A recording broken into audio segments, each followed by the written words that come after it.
Hello, friends from around the world. My name is Irina Morrison from Unity Earth. Welcome to World Unity Week March Assembly. Just a few days ago, we celebrated spring equinox in Northern Hemisphere and autumn equinox in Southern Hemisphere. Gaia's two hemispheres receive the sun rays equally, offering renewal, hope, and expansion. We honored the balance of the light and the dark, and we gave gratitude for the changes that come with the passing of time. Nature is calling. It's calling us to energize our hopes, aspirations, and action for a new world of awakened, loving presence, equality, abundance, and respect for all life. And in that spirit, I invite Auntie Patricia and Davis to open with a blessing. I would like to extend a warm heart-to-heart welcome and heart-to-heart hug from my fireplace to your fireplace. That is within the hearth of our homes. That means our habitat, our sanctuary, our Mother Earth, between Mother Earth and Father Sky. This is the sacred place that exists within each and every one of us. And so accordingly, the affirmations in a sacred language translates, describes, illustrates that we have co-creative power within us, to have power with each other. Therefore, we eliminate the need for power over. And in this beautiful Din Bazan, the holy people's language and sacred words, and I remind everyone that the origins of our selfhood are within this oneness of Hojo. They are our primordial ancestors, whom I'm calling the holy people, and therefore we are the child, the precious child of the Creator within creation, within the earth, water, fire, and air, in our own constitution and in our environment. And we have been given original instructions to steward. That means to take care of. And then we will also be taken care of. And we collectively affirm this as we intend, as we visualize, as we affirm and dialogue in order to come to group consensus for our co-creative solutions and a healthy helping teamwork. And I will say that very briefly in a beautiful vibrational connection with the natural order law that governs us all equally.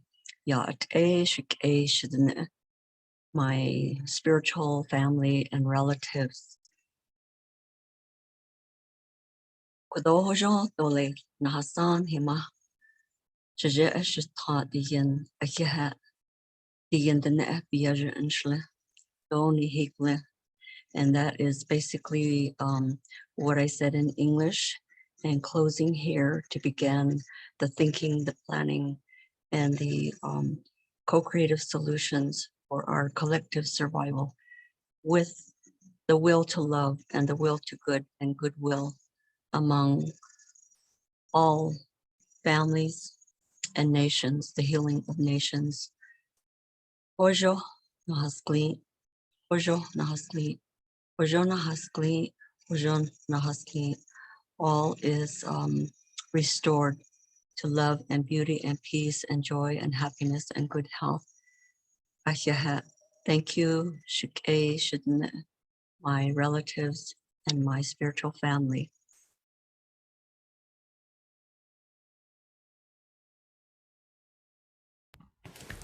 Thank you, Auntie Patricia and Davis, for that beautiful, beautiful welcome and blessing.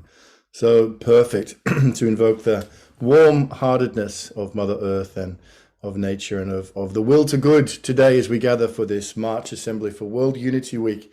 And thank you, Irina, for your opening as well. We have a very special program today. We're recording this and we'll put it out on social media later today so others can see it. But welcome everybody. It's a very special time as many things are gathering and coming together. And we have a lot to share and a lot to listen to and a lot to speak into today. There are many incredible movements that are coming together and connecting and are finding each other as we build up to World Unity Week. We have many speakers and offerings today. So I would just ask each of our speakers and offerings just to be mindful of time, because everything that we are sharing today is essential and a very important part of the whole that is emerging. Something incredible is happening and we are witnessing it. And it's amazing to be 3 months out from this solstice event, this grand unification process, of which World Unity Week is just an 8-day pinnacle. It's really the road up together where so much connection is vivified and comes alive. And then, of course, we roll on to the events later in the year. So it's incredibly exciting to be here with you. And our first speaker is somebody who, for many years, has demonstrated a life of incredible devotion to a vision. And I know everybody here today has got a vision that you are holding and a mission that you are loyally pursuing. And I'm really excited for you to hear from our first speaker, Dr. Shelley Ostroff, who has her life work has been devoted to this incredible architecture called EcoGovernance. Now, many of you will know the 7 days of rest, which Shelley convened about 5 years ago in the first week of January every year. The World Water Law, Codes for a Healthy Earth, the Vitality Code, so much incredible work. And it's eco-governance that really is holding it all together in an interconnected framework. But today I've asked Shelley to speak about her personal story. We don't have time to go into what eco-governance is. There will be an invitation to learn more directly from Shelley and Jan Golding, her partner in life and in this mission. But I've asked Shelley to share about her personal journey because I know it will touch many of us as we are all following through with our own callings and our own missions and our own visions. So without any further ado, it is my great honor to introduce, she stayed up very late, it's 11 p.m. in Jerusalem, Shelley Ostroff, to share with us about your personal story, Shelley, on this road to the release of EcoGovernance later in a few months' time. Gosh, thank you, Ben, for this beautiful invitation. It's really a pleasure to be here and feel this extraordinary convergence between EcoGovernance and World Unity Week at this time, where there is this sense of this unification in a new way, a unification at this critical time of immense challenge and opportunity for really coming together in service of a thriving world for all of life. And the beautiful invitation from Patricia and Davis of that vision of how we come together as stewards is something that's been preoccupying me for a long time. So very briefly, my journey has been one of studying and learning about healing from many different perspectives. I began my working life as a therapist and then began to expand that vision to how do we learn about systems, human systems and the healing of human systems, and becoming aware of a very wide range of influences from the more shamanic work to the more academic, psychological, spiritual, mind, body, organizational theory, and bringing this all together in what I developed as a very holistic approach to organizational well-being.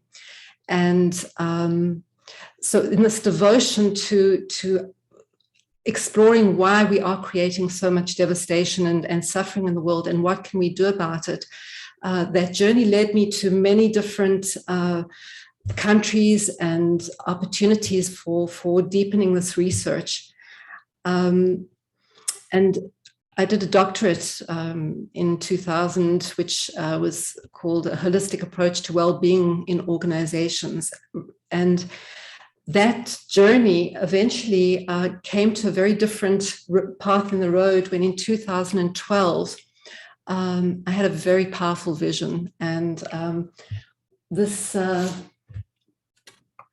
white lion came to me in a vision. And I'll just let him speak to you directly for a moment. But I recognized who he was. He was a lion, one of the white lions that were rewilded by Linda Tucker. And if you don't know her work, it's extraordinary work. And I recommend you reading The Mystery of the White Lions, a book about how she has taken on the protection of the white lions in South Africa and all lions, and learning about this extraordinary consciousness of the species in supporting the evolution of life and consciousness at this moment. And that meeting, that the lion basically in the vision said, "Come now."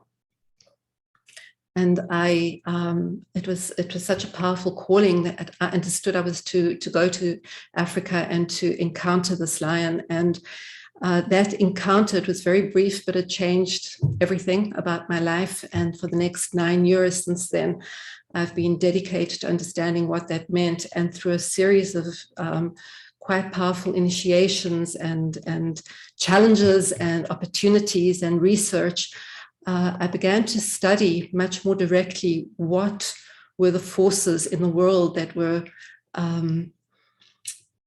causing this devastation, and what were the forces of healing, and recognizing that paradigm that I'd created in a very holistic way was useful, but it was still very human-centric. And that led me down a pathway, a journey of research and to learn what I could from life, about how life organizes itself. And it's as Ben said, there have been many visions that have come to me that have just, when Mother Earth said that, what she wanted was the 7 days of rest, or Mother Earth, or the water came, and I had this vision of creating a unified global movement for a world water law, where water showed me how she would be the unifying force at this time when humanity needs to really undergo this evolution, and that water could be this primary force of healing and unification, the medicine of our time. And so now, over the years, I've been bringing together this picture of what would it look like if we were completely to reinvent governance. Understanding the fundamental flaws in how we organize ourselves, and to say, if we were to apply distilled human wisdom to how we organize ourselves as a species at this moment, what would it look like?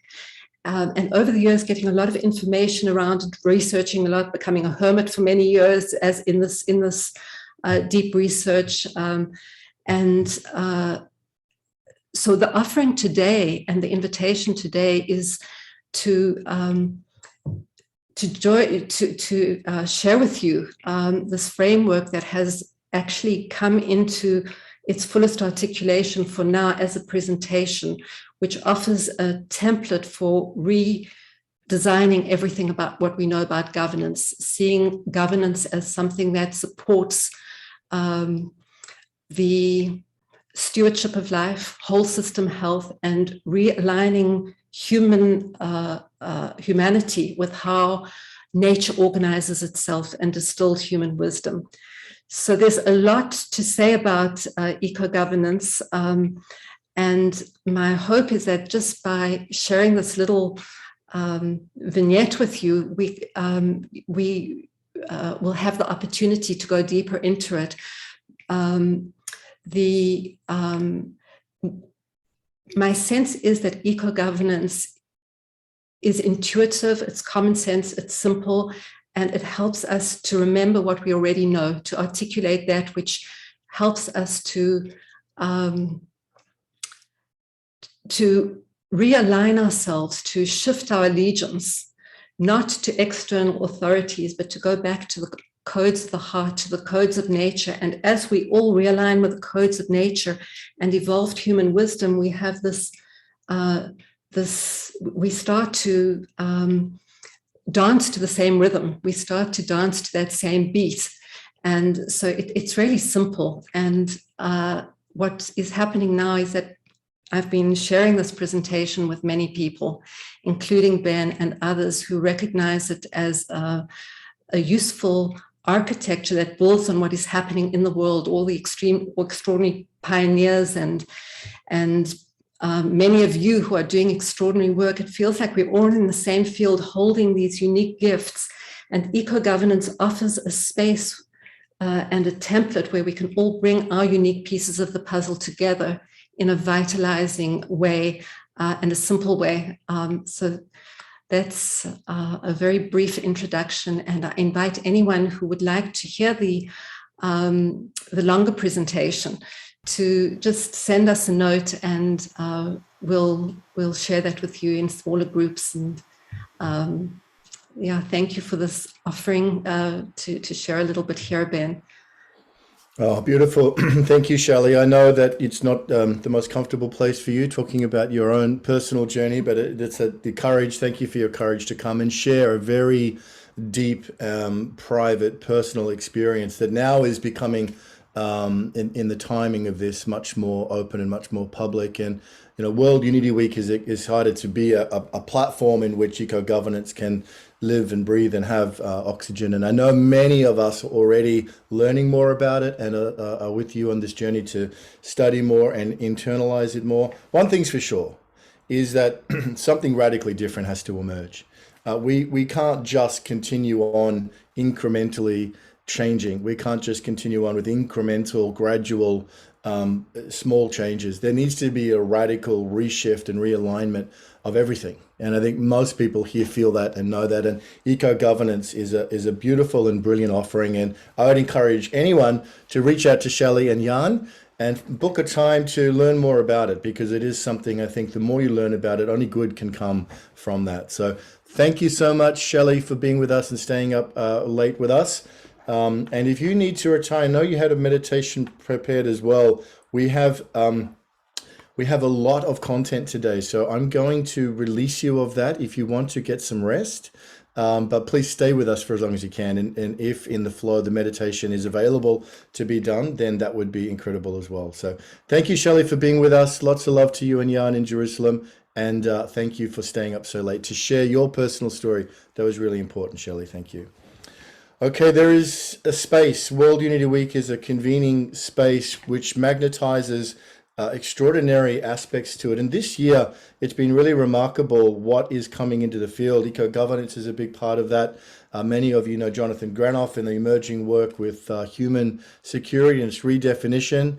Later, and before too long, we're going to hear from Dr. Jude Caravan on an exciting new unifying framework called the Unity of New Narrative, which is coming through the Evolutionary Leader Synergy Circles.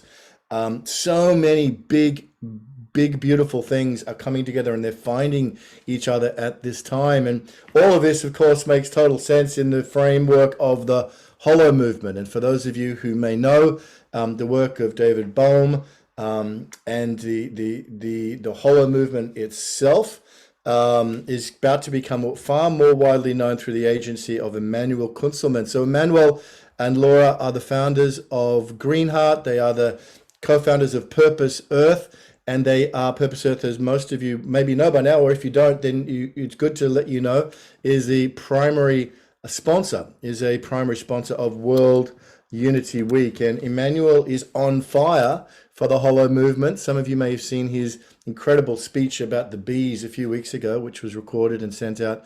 But Emanuel, dear brother, it's wonderful to have you here with us as we reflect into these big pieces finding each other, the Holomovement, eco-governance, the Unity of New Narrative, and other things beside.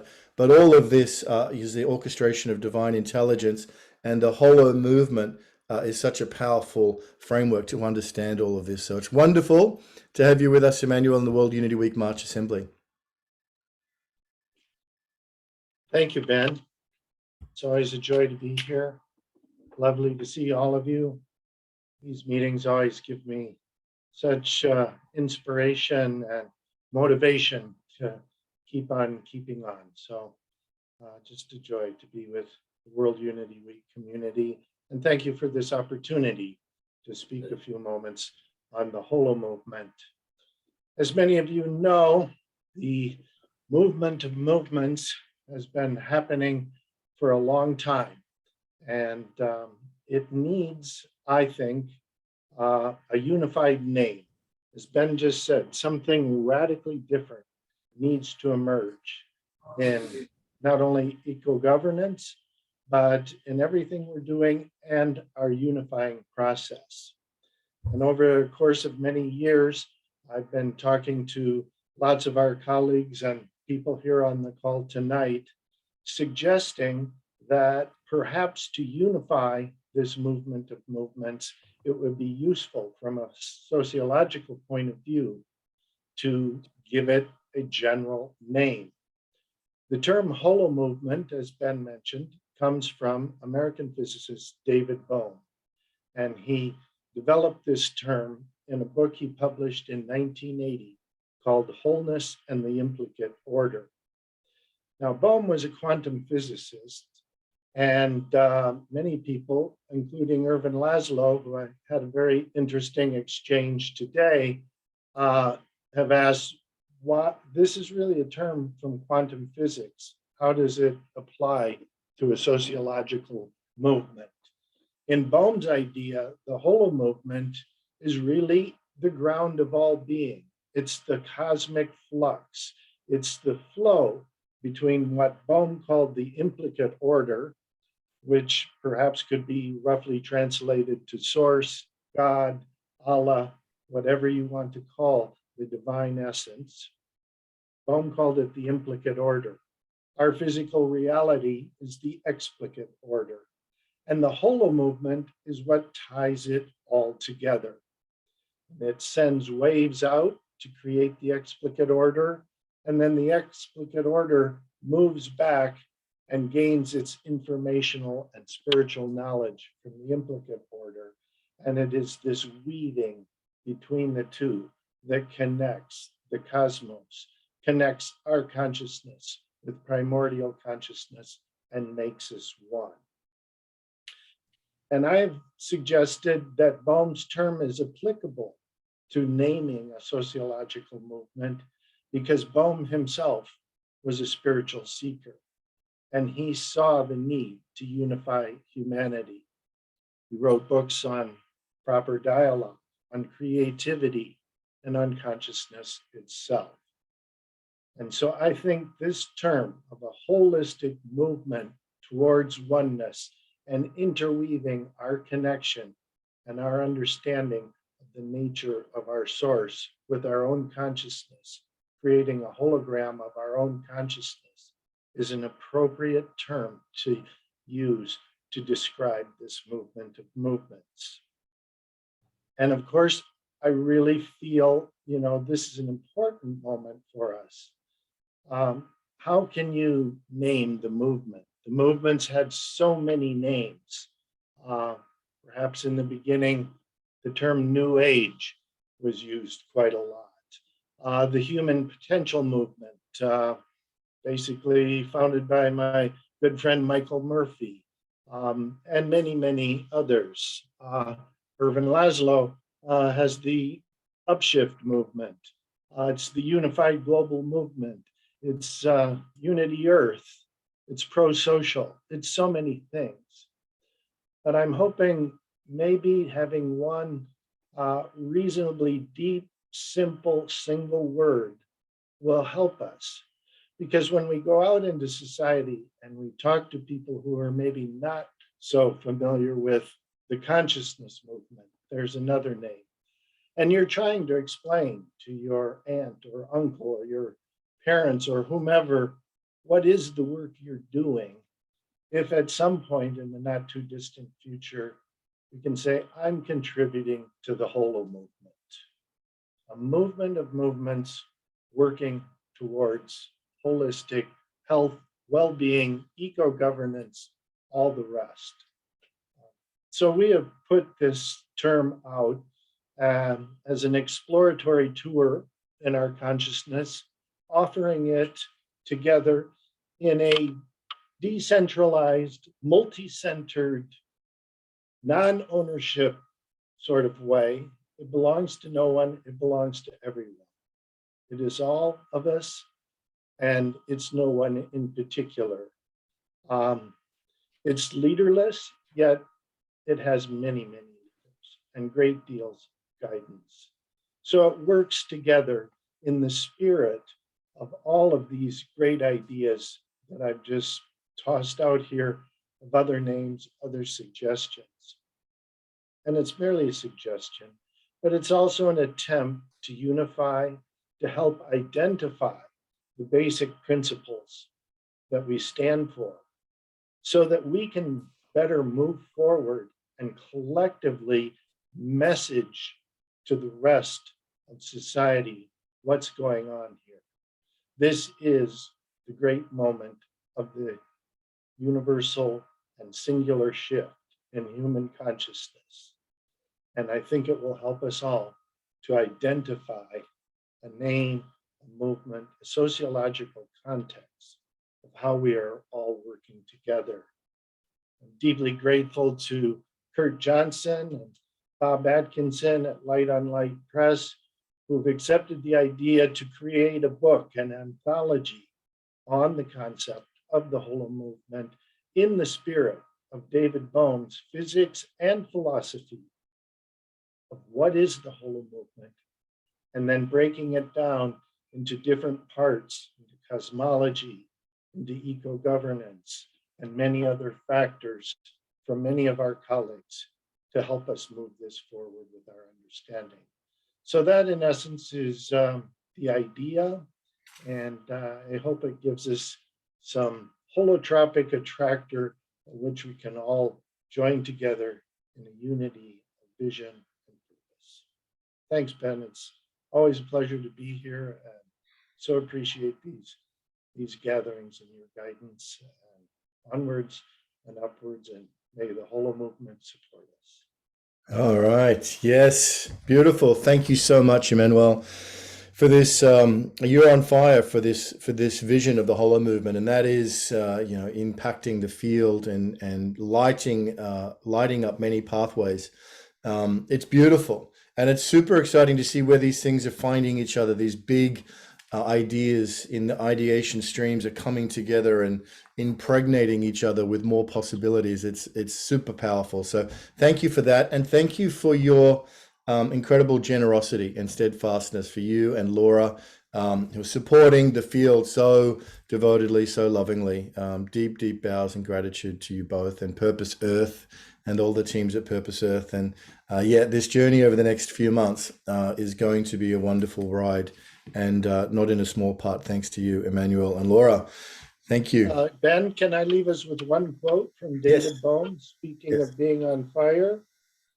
Bohm said that the individual who uses inner energy can transform humankind.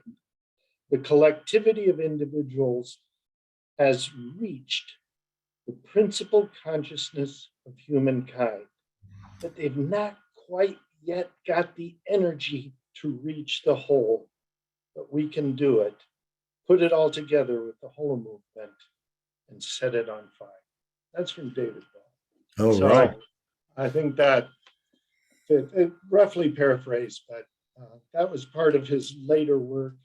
And I think he really did see the quantum physics term as a sociological concept. And I think he dreamed of this day when these kinds of communities would come together. Thank you.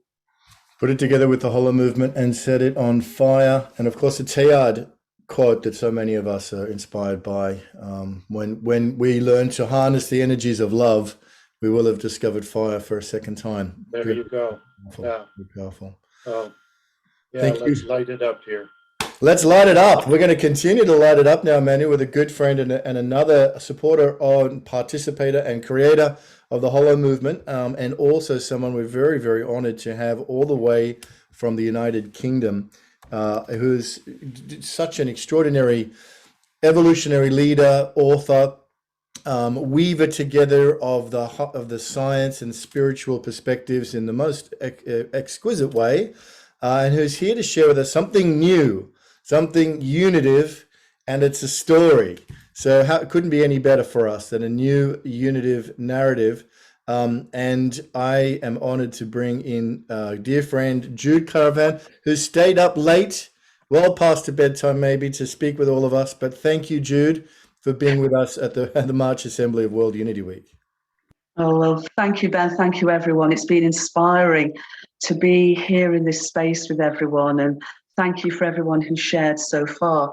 I sort of want to build on what Shelley spoke to in terms of eco-governance and what Emanuel has just spoken to in terms of the Holomovement.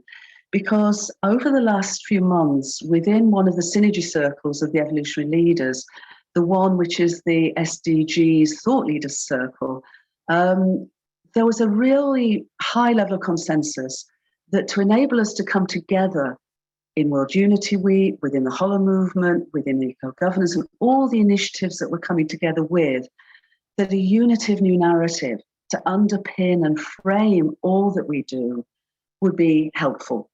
And so a group of us drafted such a unitive new narrative, aiming to provide an emergent cosmological, planetary, interspiritual, and social framework and underpinning for all that we do together, all that we're coming and linking up and lifting up to do together.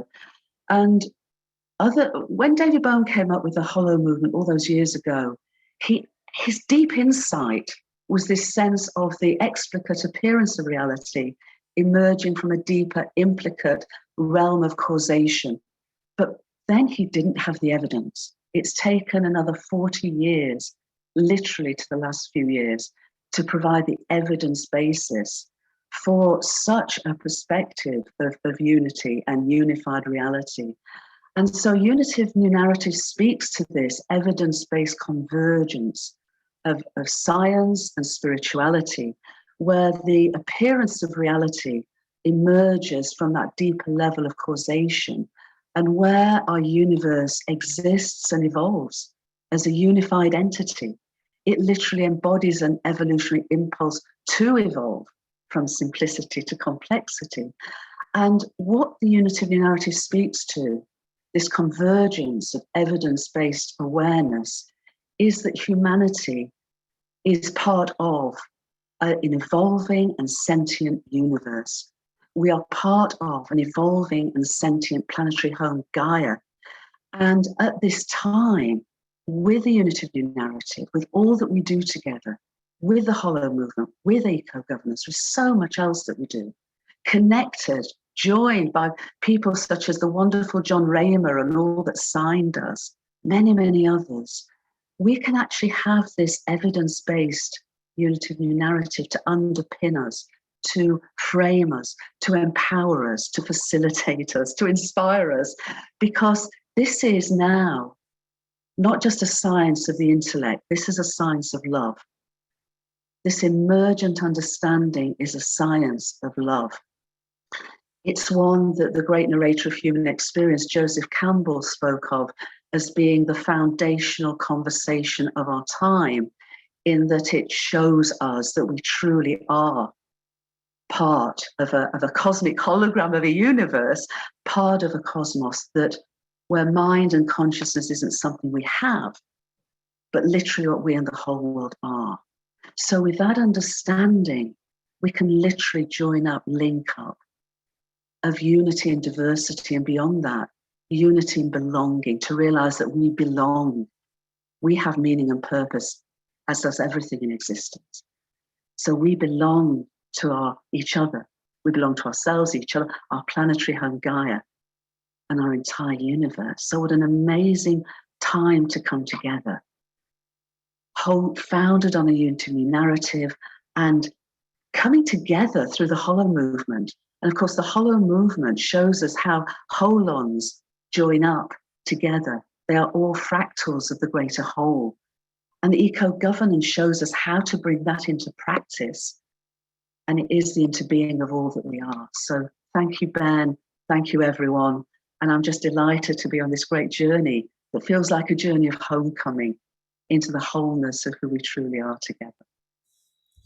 Oh, Jude, thank you. That was so exquisite. Thank you so much for staying up and sharing that with us. That was very important. And yes, coming home together is our calling as we walk together arm in arm up to June and World Unity Week and the convenings and all of the expressions of that. And of course, that itself is just a stopping point on the way to September and Peace Week and then beyond and beyond. But what we see are these great things coming together: the unity of new narrative, the Holomovement, EcoGovernance, redefinitions of human security. This is a number of them, and it's then the interrelationship between them, as Jude has so beautifully and eloquently laid out, that starts to make so much sense that a new system, a whole system transformation is happening.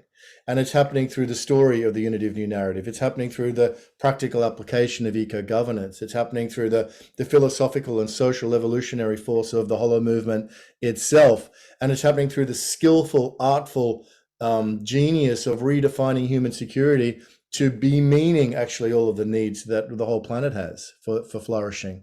So all these things are coming together in a beautiful way. We are coming home together. Thank you, Jude Caravan, for being with us. And bless you, and have a wonderful evening tonight. Stay with us for as long as you can. If you need to duck out, then yeah, just so much gratitude, Jude, for being with us. Thank you. We're going to go to a really excited Nina and Doman are here with us, and they've been doing incredible work on the ground, on the ground in Eastern Europe and Ukraine and Poland. And this is really, where the rubber hits the road. There are now millions of refugees fleeing Ukraine. Somebody just as an aside, somebody just shared a beautiful thing, a simple thing, but a beautiful thing that happened as we start to introduce Nina and Doman. David Beckham, the footballer, has 71 million Instagram followers, has handed over the keys to his Instagram account to a Ukrainian nurse. Linda Bjork just sent me the link to that article. Handed over the keys to his Instagram account to a Ukrainian nurse who's on the front lines and dealing with wounded children and babies and other things. So just a beautiful example of a shift in consciousness as we start to really live into these universal human values. So Nina is back in the States at the moment, and we're so delighted to have you here with us, Nina. And Doman, brother, I believe you are still in Europe. And it's wonderful to have you with us, staying up late and on the ground, the work that's been done on the ground. Greetings, welcome to you both. Please tell us what's been happening on the ground and how can people get involved and what further can be done to support. I think I'll start because I got a call and I felt immediately the pulse that I had to go and be there at the center of what is being experienced. And it was, it began at the border. We saw people walking, and we felt all the suffering, especially women and children without their men. It's just a child on an arm and children on the sides, nowhere to go. It's extraordinary to see. And each day that we went to the border, the masses became greater and greater. We went from the border to the shelters. They turned shopping malls into places people could sleep on the floor. It just was incredible. And I went with two other people. We took teddy bears. I've been inspired by 9/11 when we had called for teddy bears, and I had seen the impact that bears make on young people. They hold them close to their heart. They feel the caring. So we took only about 25 bears over, but we ended up with 1,000 bears, and we gave each bear out individually. And we saw that once a child held a bear, there was a smile on their face. And with that smile, the mother could relax for a minute because she could see her child was being cared for. It was a very dynamic experience. Also, you know, Ben was involved. We got transistor translators. I mean, we became true activists on this. And we worked in a school where Ukrainian children were entering. They come for 2-3 days, they move on. Nobody knows where they're going. But these transistors can translate Ukrainian and Polish, and it was a godsend. Thank you, Ben, and your friend so much. Ellie, I think her name was. Yeah, so 1,000 bears. We set up a trauma therapist list. We called somebody in Israel because we knew that they, you know, had psychologists that understood war. And we set up a list and had their Zooming and the time and how they could coordinate. But through all this horror, and we became the Team Hope team, and we have a house there that I'll let Domin speak about, because the greatest issue for all these people is, where are they going to rest? Where are they going to live?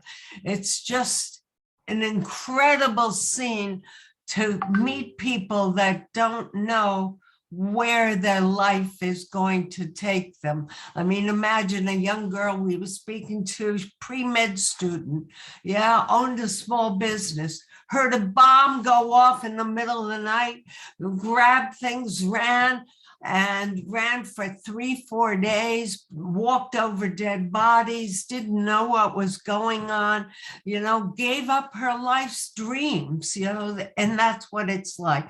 So, I mean, you see the horrors on the TV, and we can tell you what we were doing. Diane Williams, Christine Birch, and myself, with other people helping us behind the scenes.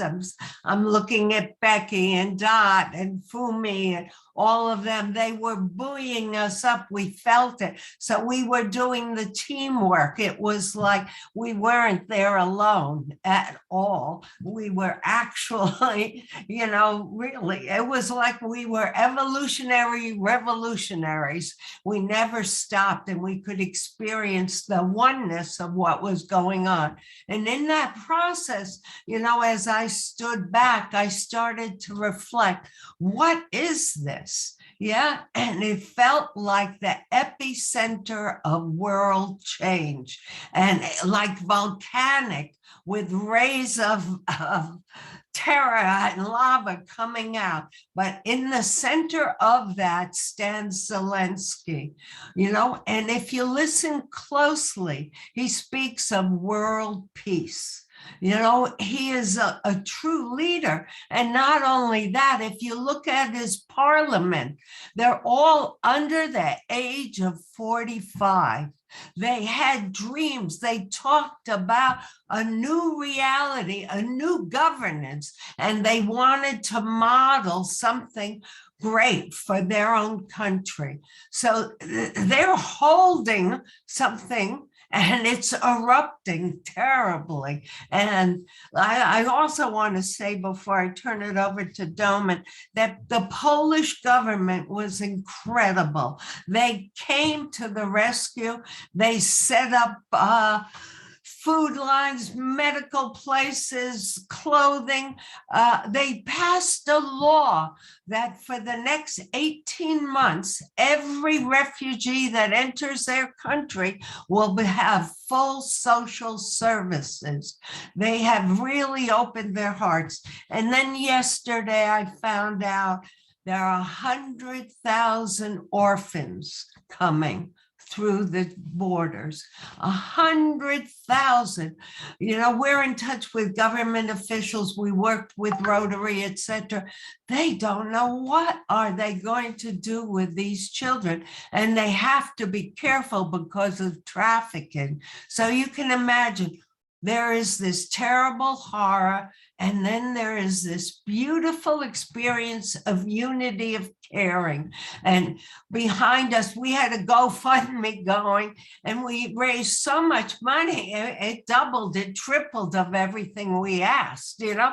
And so we have plans for the next phase. So here, I turn this over to Domin. Delman, please. Yeah, Nina, thank you. Thank you, Ben, brother. I am in Los Angeles airport, flying towards, just a second, towards Europe. But it was just the right spot that I can be present here. And I'm flying to Germany, and then for 1 week I will be in Poland. Yes, it was when I was with Nina and the team there on the border and really passing those simple bears, and really people were accepted from both sides with medicine, with support, with food, and so on. So many colorful people. And I experienced for the first time those small, very personal initiatives, or very organized, very tested initiatives standing there, as experienced many times before. But those bears, such a simple thing, and brings so much, yeah, such touch to the soul. And for sure, I was the biggest, the one who got the most out of it. Even however selfish is it, but really the eyes, the sparkle there, and so it is. And we know that now it's the need even harder, because now people are coming for more affected areas and more emotionally damaged.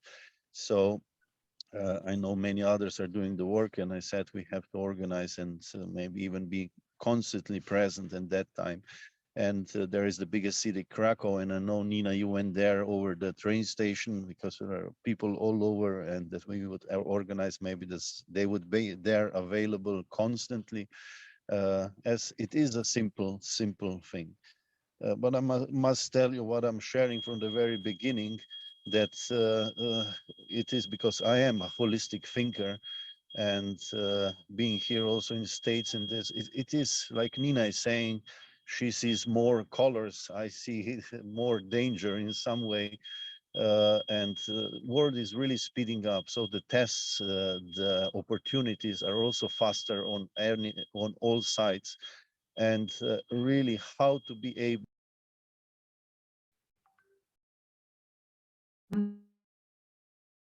actions of some that maybe they're part of, then we would look on all sides, we would see that irrational actions out of fear are, oh, just a second, are you hearing the sounds?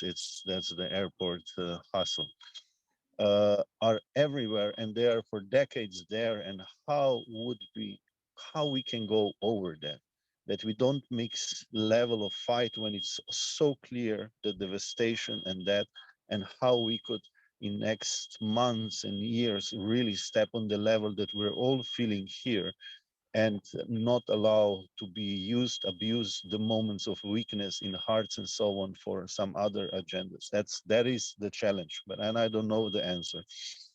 But if I just share in few words, of course, we are 6 years working on One Humanity Institute from a very big vision of City of Hope, and then One Humanity Bakery. And now the life brought us to the step that we will build or activate the House of Hope. And we see it, of course, it could be immediately filled, and it will be filled. And on Saturday, we are it's a cleaning action with the local youth and so on, but that we would make a place that would be a hope hub, a co-living, co-working hub, which will host at least or between 25 to 30 people that would come those, because that is how to impact, how to multiply impact, that they would come, that, and it's preparing the information that those would come who would we support with the help of whole network to give even more back. And yes, that's it. But Nina, you are the one who is the walking in fire by Okay, well, I feel it so strongly. Before I leave, I want to say that we now have established a House of Hope. We have 4 volunteers going over. We're going to house the refugees there as a transitional home. We were working on the concept of 12 barracks being a city of hope. We're talking about turning that into a place where people can live. So we're active, and each step has led to the next. And we're very grateful for all the support we have from you. Thank you, thank you, thank you. And I hope we Thank you, didn't Brenda. take too much time, but No, no, no, it no, was no, a no. miracle. No. It was beautiful, beautiful, Nina. That's I think just a heartwarming, inspiring update from Doman and you, and so much gratitude to you for allowing others to participate and support. We all, everybody here wants to be able to help, but you actually gave you and the team and Diane gave channels of hope for people to support through the Teddy Bears project. And yeah, just so grateful. I'm delighted that the transistors and the translators get there. There's more coming. And just wonderful to see that kind of thing is fantastic. And Nina, let's just take a minute or a moment to put our arms around you, because you've been caring for all those people. Let's just put our arms around you right now for your health and your well-being and your vitality and love and prayers for you. And let's just take a few moments in silence for you, Nina. Oh, thank you.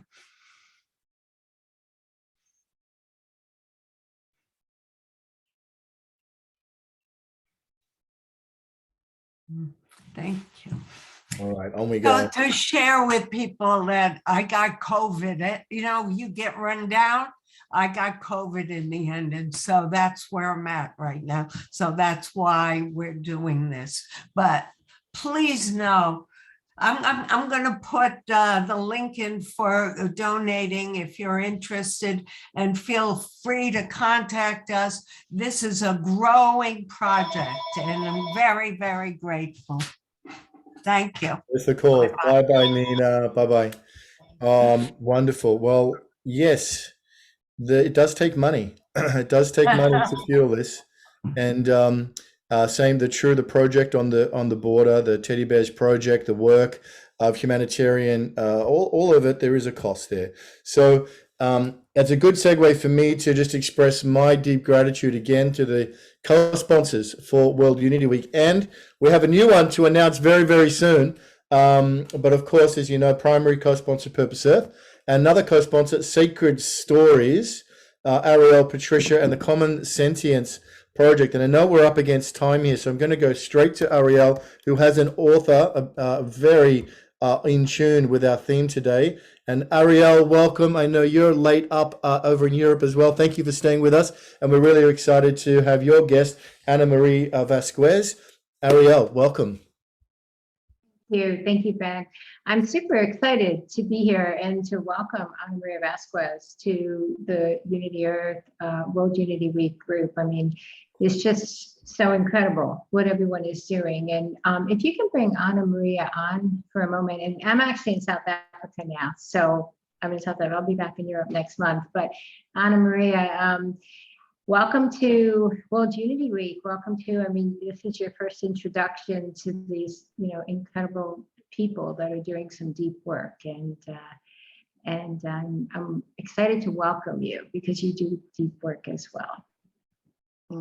It's like being home, right? With these like-hearted souls. It's been so moving. I wasn't sure I was even going to be able to pull myself together to talk after Nina and Doman. It was just so moving and so needed. So I feel like this is perfect because Mama Earth can hold all of this for us and really assist us in transmuting this and shifting into a new way of living with each other and on this beautiful planet.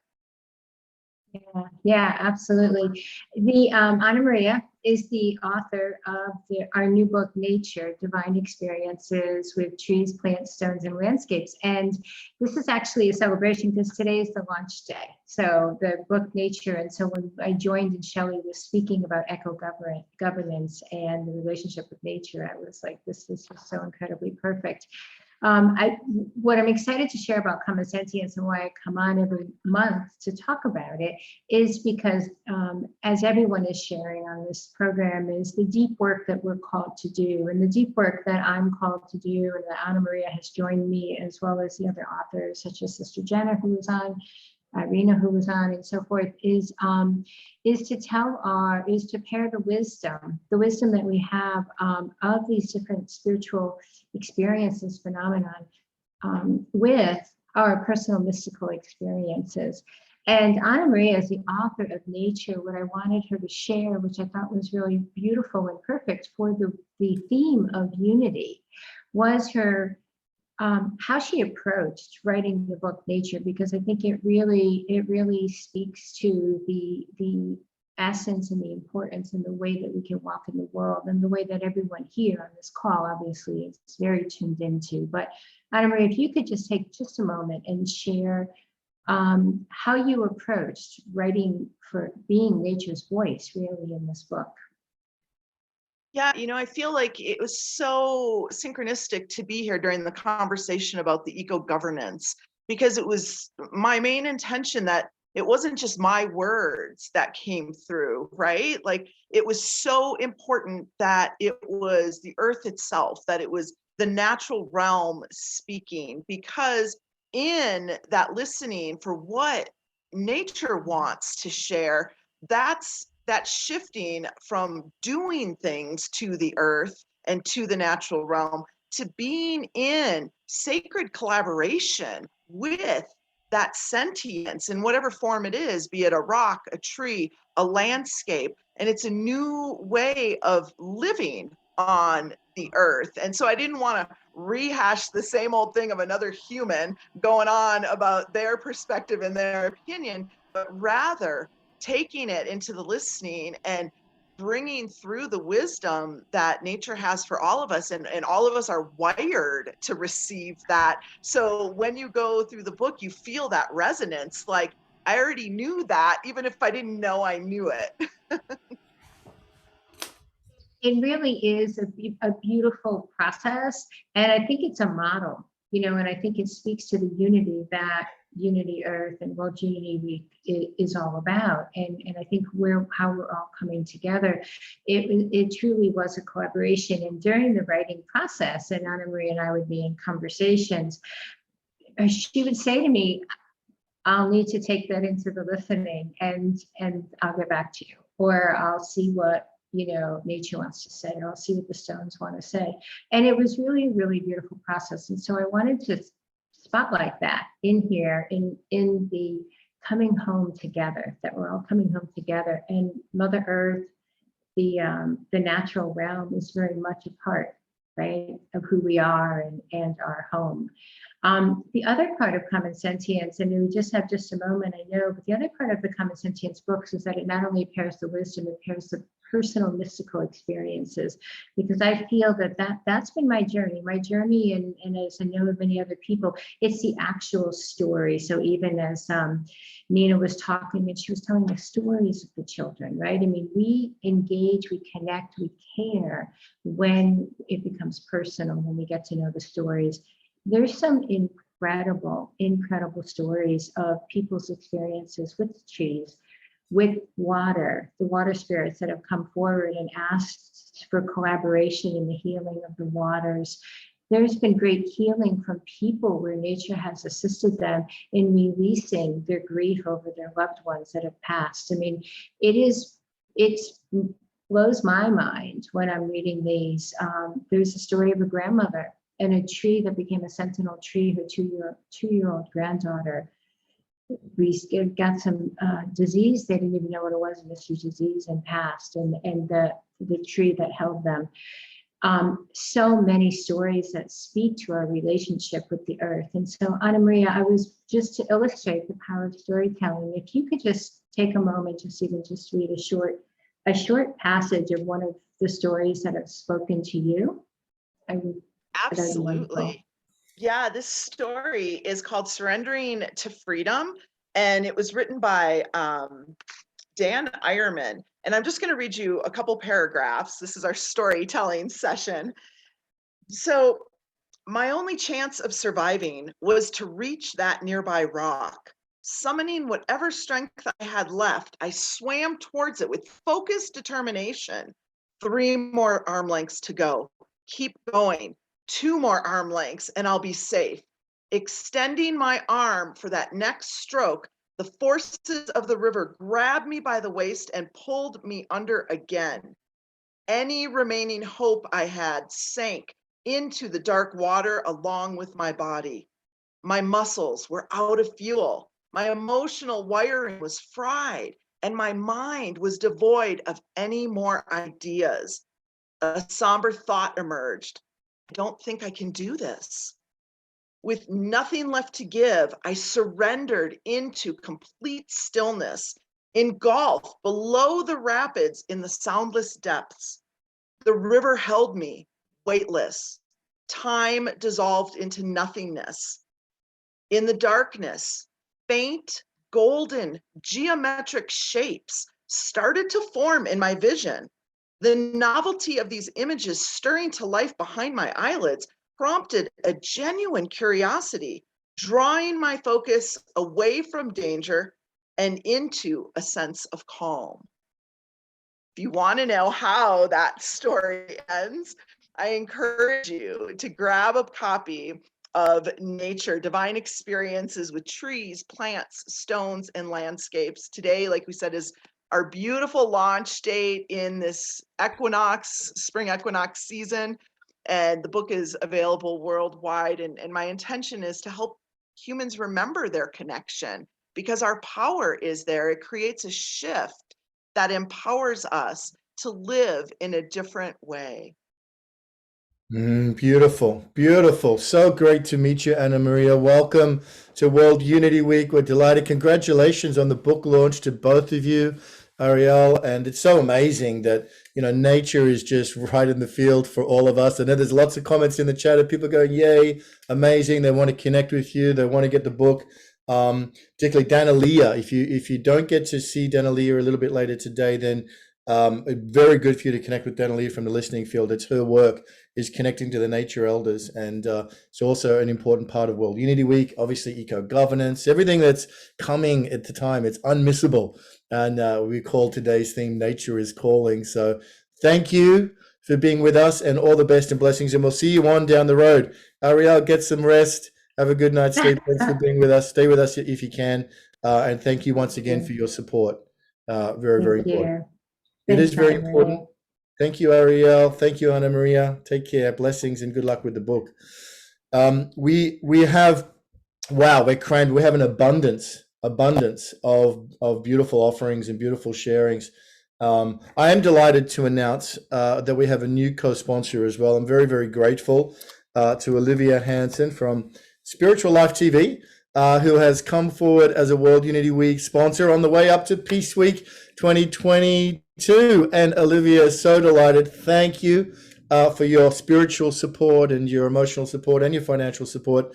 And we're delighted to have Spiritual Life TV as a co-sponsor for World Unity Week this year.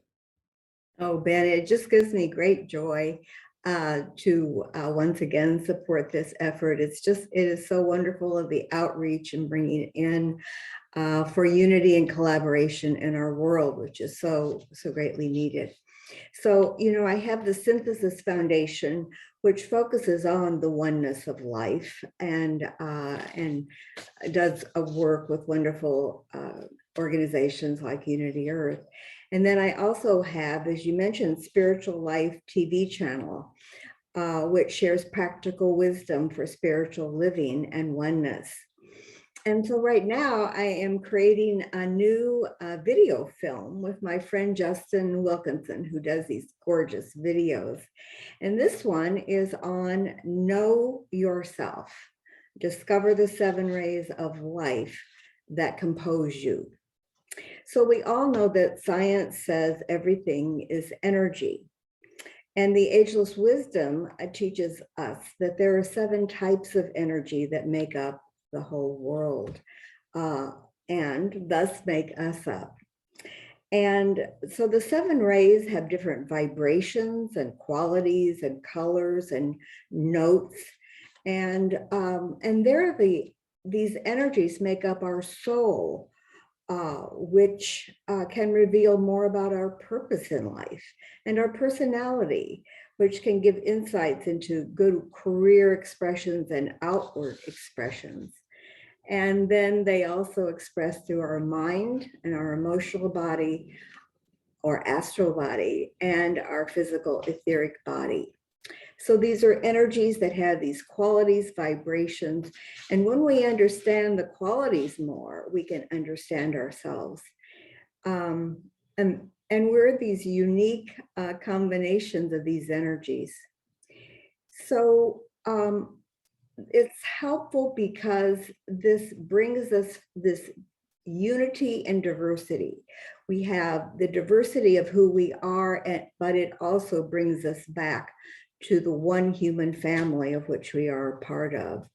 And it gives us insights into how we can make our contribution to the greater group field of the one life and how we fit into it. So knowing your rays is a really great thing to know about. And this new video is a new beginning that I think will be simple to understand and inviting and bring greater clarity on how this unity and diversity can work for the one life of which we're a part. So I'm really excited about this. It'll be out soon and be fun to share. So thank you.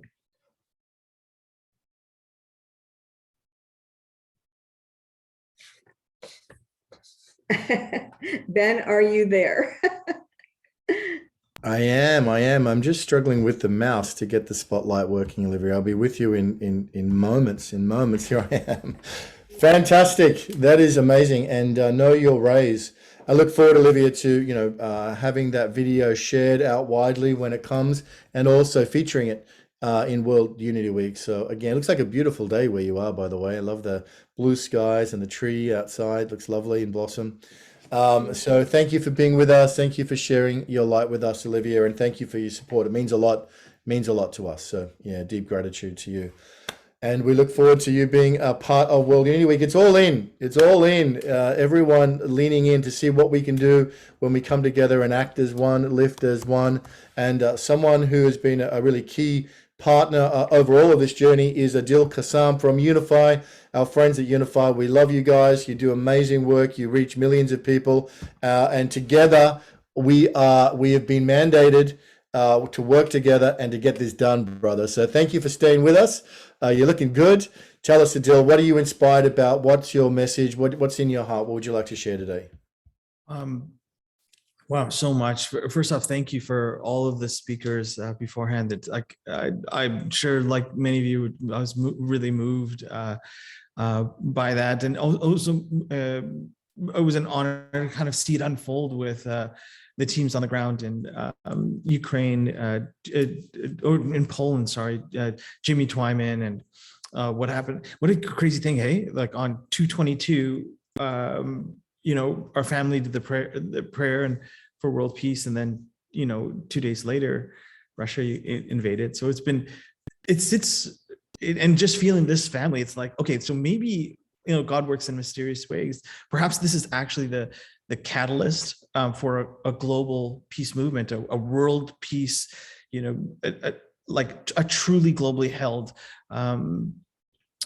uprising, and we're seeing that happen in right now in so many different ways. There are, there's songs that are coming out with the Marley family redoing "One Love" for all the kids, and it'll be released to TikTok and Instagram. So you're going to see there's Sister Jenna's been holding a vision for many people meditating at the Washington Mall in DC. And all the Brahma Kumaris and the various spiritual groups around the world coming together to assist in that. That's been happening as well with the Million Monks in Thailand, been holding down a prayer vigil, and they're wanting for Earth Day this year, really to coordinate many of the different movements and synchronize in world peace. So in this strange way that, perhaps there's a looming feeling for many people of like, wow, what if this gets nuclear? And what if this is the start of World War III? At the same time, I've never in my life seen so many truly inspired, organized, and hopeful initiatives around peace and a sustained peace. And I would say the Unity Earth family and everybody that's here is, I would say, like the center of the mandala in many ways. However, there's an entire mandala that's just organizing itself. And, Martin Luther King was right. Those who love peace will are organizing as effectively as those who love war. So it's such a profound honor just to serve with each of you in this journey. And like every time, we're all in to unify on every level, dimension, and plane of reality, every expression of unification, whether it's collaboration, synergy, just togetherness, praying together, learning together, meditating together. We're really excited about, this opportunity for us to, the medicine of the world right now is unity, right? And from that emerges love, and of course the peace that surpasseth all understanding from that. So it feels like we're on that trajectory, isn't it? Like here we are. Water Day was just yesterday. All sorts of stuff happened on Water Day. If you didn't get a chance to see it, it's at water.unify.org and at watch.unify.org and facebook.com/unify. And there's many other partners that were involved in it, but it was a small, humble offering. And then, we just came out of the spring equinox, right? So it's the time where nature's birthing, where the flowers are birthing, where everything is in bloom, peace is in bloom, love is in bloom, kindness is in bloom. We're coming out of our little caves, everything is, right?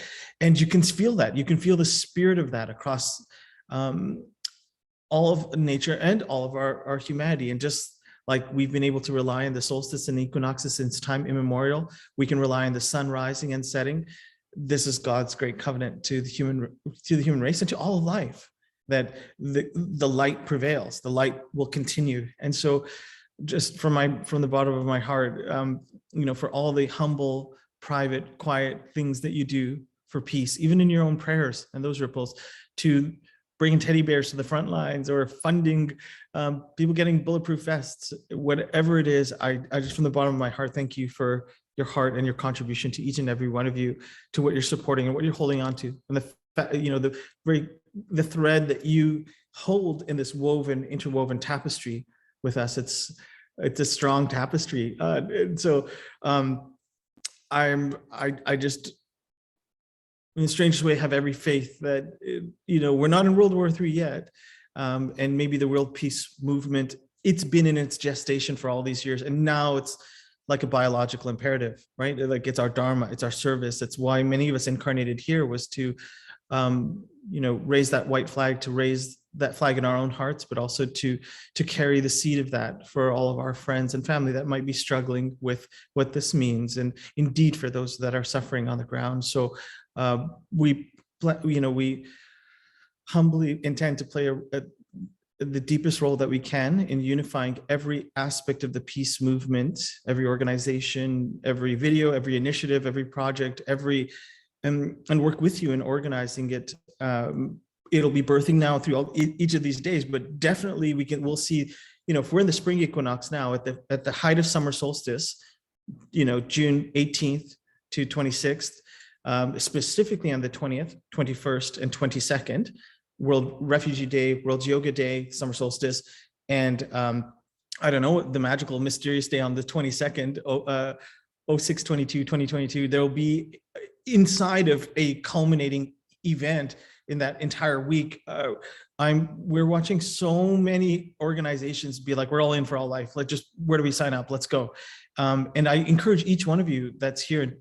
You don't need this invitation, but I really encourage you to think of the 10 organizations that you've known of, the 5 individuals that you've known of, the supporters that you've known of.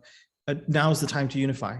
The whole world is galvanized with a desire for world peace. It's the unifying prayer of the human race.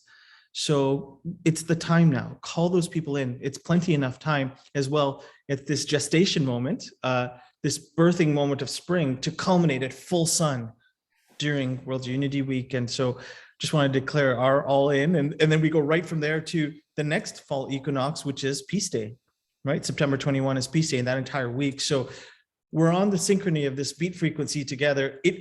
That drum is beating. That drum is the heartbeat of Mother Earth. That drum is beating no matter who's lighting off fireworks anywhere. It doesn't matter. And the good prevails. The light prevails. Like any good movie, right? You have to have the interplay of the dark and the light, the dark and the light, for the light to win in the end, for the Jedi rebellion to win in the end, for the good to prevail in the end. We incarnated for the best movie ever. And if ever you lose faith, we do this together. We do this with every person you know. So stay on this train with us in this beat frequency. Every month, there'll be something. It'll culminate right away on, June will be right around the corner, and then we'll see it happen again in September, October, November, December. And I predict something's going to happen on New Year's as the 13th point this year. Just saying, but it's going to be a synchronized celebration. So it's an honor to be on this journey with you. I love all of you. Thank you so much.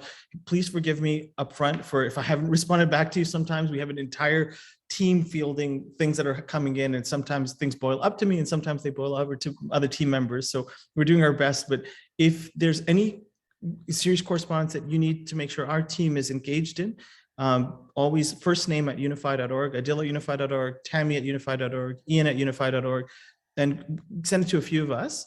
And so we'll make sure nothing falls through the cracks. And in advance, sorry if anything did. We love you. Shelley Ostroff, World Water Law. I'm so sorry. Sorry about that for Water Day. I was so busy. We would like to support you now and plug in a bunch of information into that map if you'd be open to it. And for the rest of you, love you so much. Thank you, thank you, thank you, thank you, thank you. And we're all in with you, Ben. We're all in with you, family. Just consider us your allies. Consider us your soul family. We're here to serve to the best of our ability. Love you, John. Thank you, Adil. That's awesome. I know you might have to go to a discussion, but thank you for being with us, Adil. That was really important. It's important to have your support, your partnership, the whole resources that you've built at Unify and the team you built up at Unify are a really important part of what makes us strong, what makes us collectively a system of influence. So thank you for your commitment, and together we can. Brother John Raymer, aloha in the magic canoe in Hawaii. Wow, there's a lot happening. There's a lot of beauty. Bye, Adil. Take care, brother. John, it's wonderful to have you and Summer here with us from Kona, from the islands. We want to hear your sharing and what's alive for you in this space, brother. Yeah. Well, it's clear that there's a massive transformational change afoot. And I'm so grateful to everybody who's spoken here for all this love and support and this challenge we face to invent collaborative leadership. And we have this opportunity with World Unity Week to do that. I know that in Ben's heart, my heart, Becky's heart, Arena's heart, all of our hearts is to figure out how we do this together in unprecedented ways. We are seeing it with what's happening in Ukraine right now, and the synergy that's emerging there, and what we're all together. We seem to be a part of this pro-Ukrainian solidarity movement that's rising, that's empowered to make enormous change happen right now. And I want to be brief, but I want to share one little thing. So, we've put together in Weaver the project, this tale of synergy that we're writing, and people are sharing their best resources. And there's this beautiful Trello board we've put together of the very best that we know of that's coming out of the work that's happening around the movement in Ukraine. So there's this collective resources I want to share so people have that. And just yesterday, Otto Scharmer, we shared his part 2 of his incredible blog post. And there was a quote in there that I shared with you yesterday, Ben, that I think is so resonant with us. What I've been wondering is, how do you make a social movement happen, a kind of a constellation of movements? And I found that really all that I could do and we could do is really care for ourselves and each other. And that if we do that, and if we really do that well, that's going to make a difference. And here's the quote. I want to just read this to you. And of course, it's from an Aboriginal Noongar elder, Dr. Noel Nanup. So Otto Scharmer quotes this in the link that I'll share into this article that's on this Trello board called Collective Resources, having to do with anything and everything that's inspiring us around peace in Ukraine. That's the Synergy Project from the Magic Canoe that we're focusing on. So here's the quote. He says, all we need to do is to have a piece of the path to the future that is ours. And we polish that and we hone that. And we place that in the pathway that we are building. And of course, as we build that pathway, it changes us as the builders of the path, and it also shapes the destination we are going to. So when it comes to World Unity Week this year, what's your piece of the path? And how can we support you and each other in honing that and polishing that so that it changes all of us in the process? And of course, I'm so blessed to be here in the Kohala Sanctuary that Joel and Michelle Levy have built over the last 27 years with my amazing wife, Summer Joy. It's so good to have her back in the conversation with the transformation that we've been through in our family. And thanks to everybody here for all that love and support. So we're ready. This is the time. Here, let me drop in the link to the Trello board. Here, let me just show it to you quickly so you know what I'm talking about. But it's there, and it's a way that anybody and everybody can put in your best resources about what's happening in Ukraine. Of course, the teddy bears, that was the inspiration. But these cards, and this is the link that I mentioned yesterday, just a minute ago, rather, to Dr. Sharma's amazing article. So it's in here if you want to know more. And it's really a beautiful, beautiful example of what our collective capacity looks like as we come together, as we find our way home together and allowing nature to lead us in our way. Blessings to all. Aloha, mahalo. Oh, brother, thank you. Much, much aloha to you and Summer. Is that the waves we can hear behind you? Yes, but the wind is blowing too. We're in the most beautiful sight. Let me just turn around here. Get a view. Maybe we can just listen, let your words and resonance sink in, Brother John, and just listen to the wind and the waves for a moment. Yeah, this is an amazing sanctuary. We can't see because the background image is up. Let me get rid of that. Sorry, guys. Hold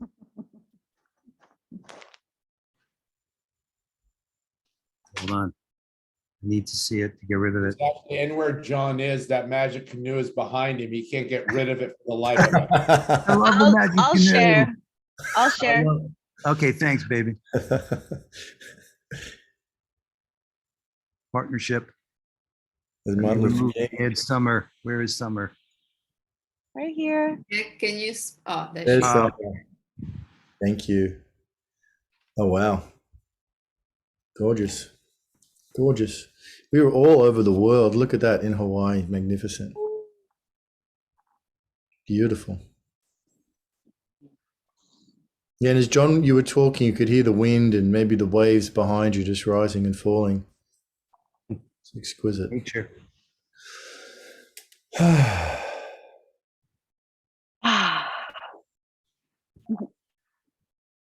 Love you, Summer. You look amazing.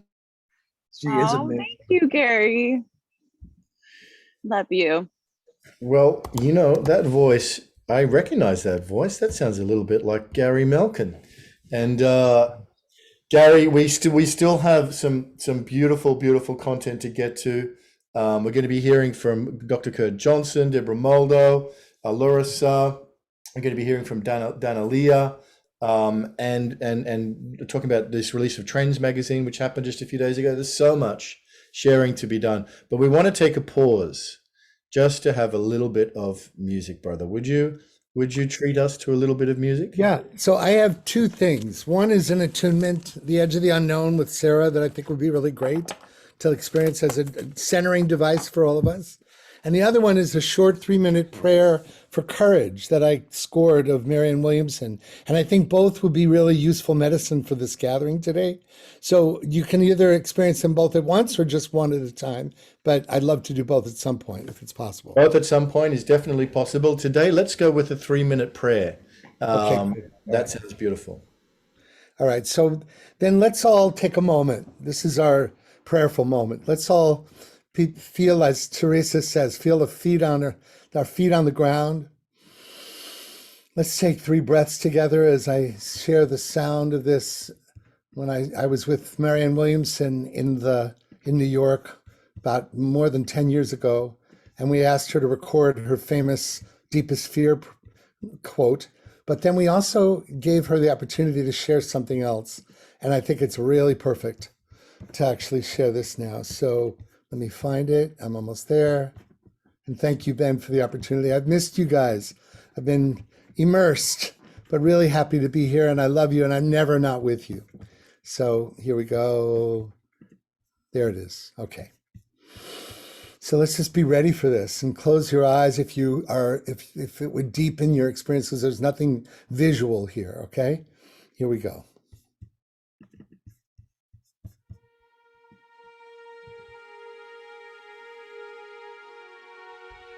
Dedicated to the people of Ukraine.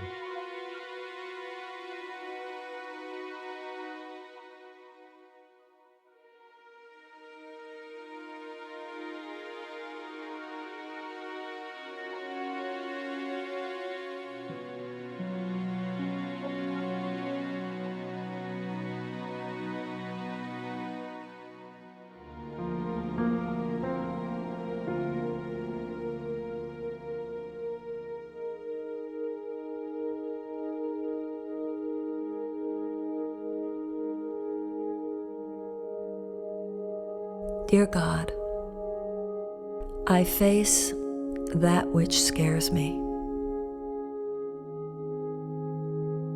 I am frightened by that which lies ahead. And so, I place this situation and all related circumstances in your hands. Take this burden from me. As I place it in your hands, I ask that my thoughts be transformed from fear to confidence, from fear to courage, from fear to faith.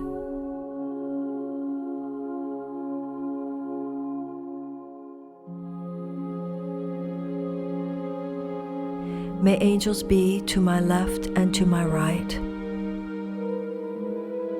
in front of me and behind me, and above me and below me, as I walk my path.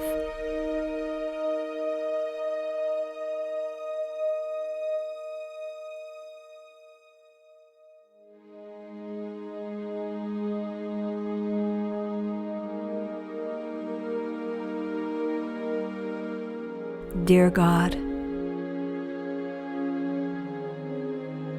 remind my mind that you have already handled this problem. You have already taken this burden from me. Tell me where you would have me go. What would you have me do? What would you have me say, and to whom?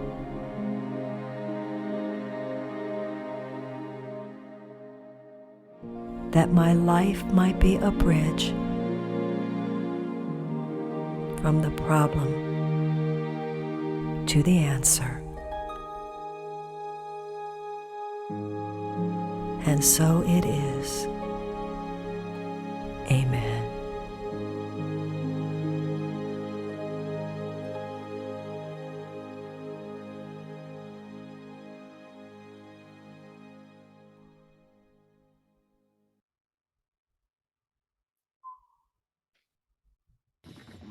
And so it is.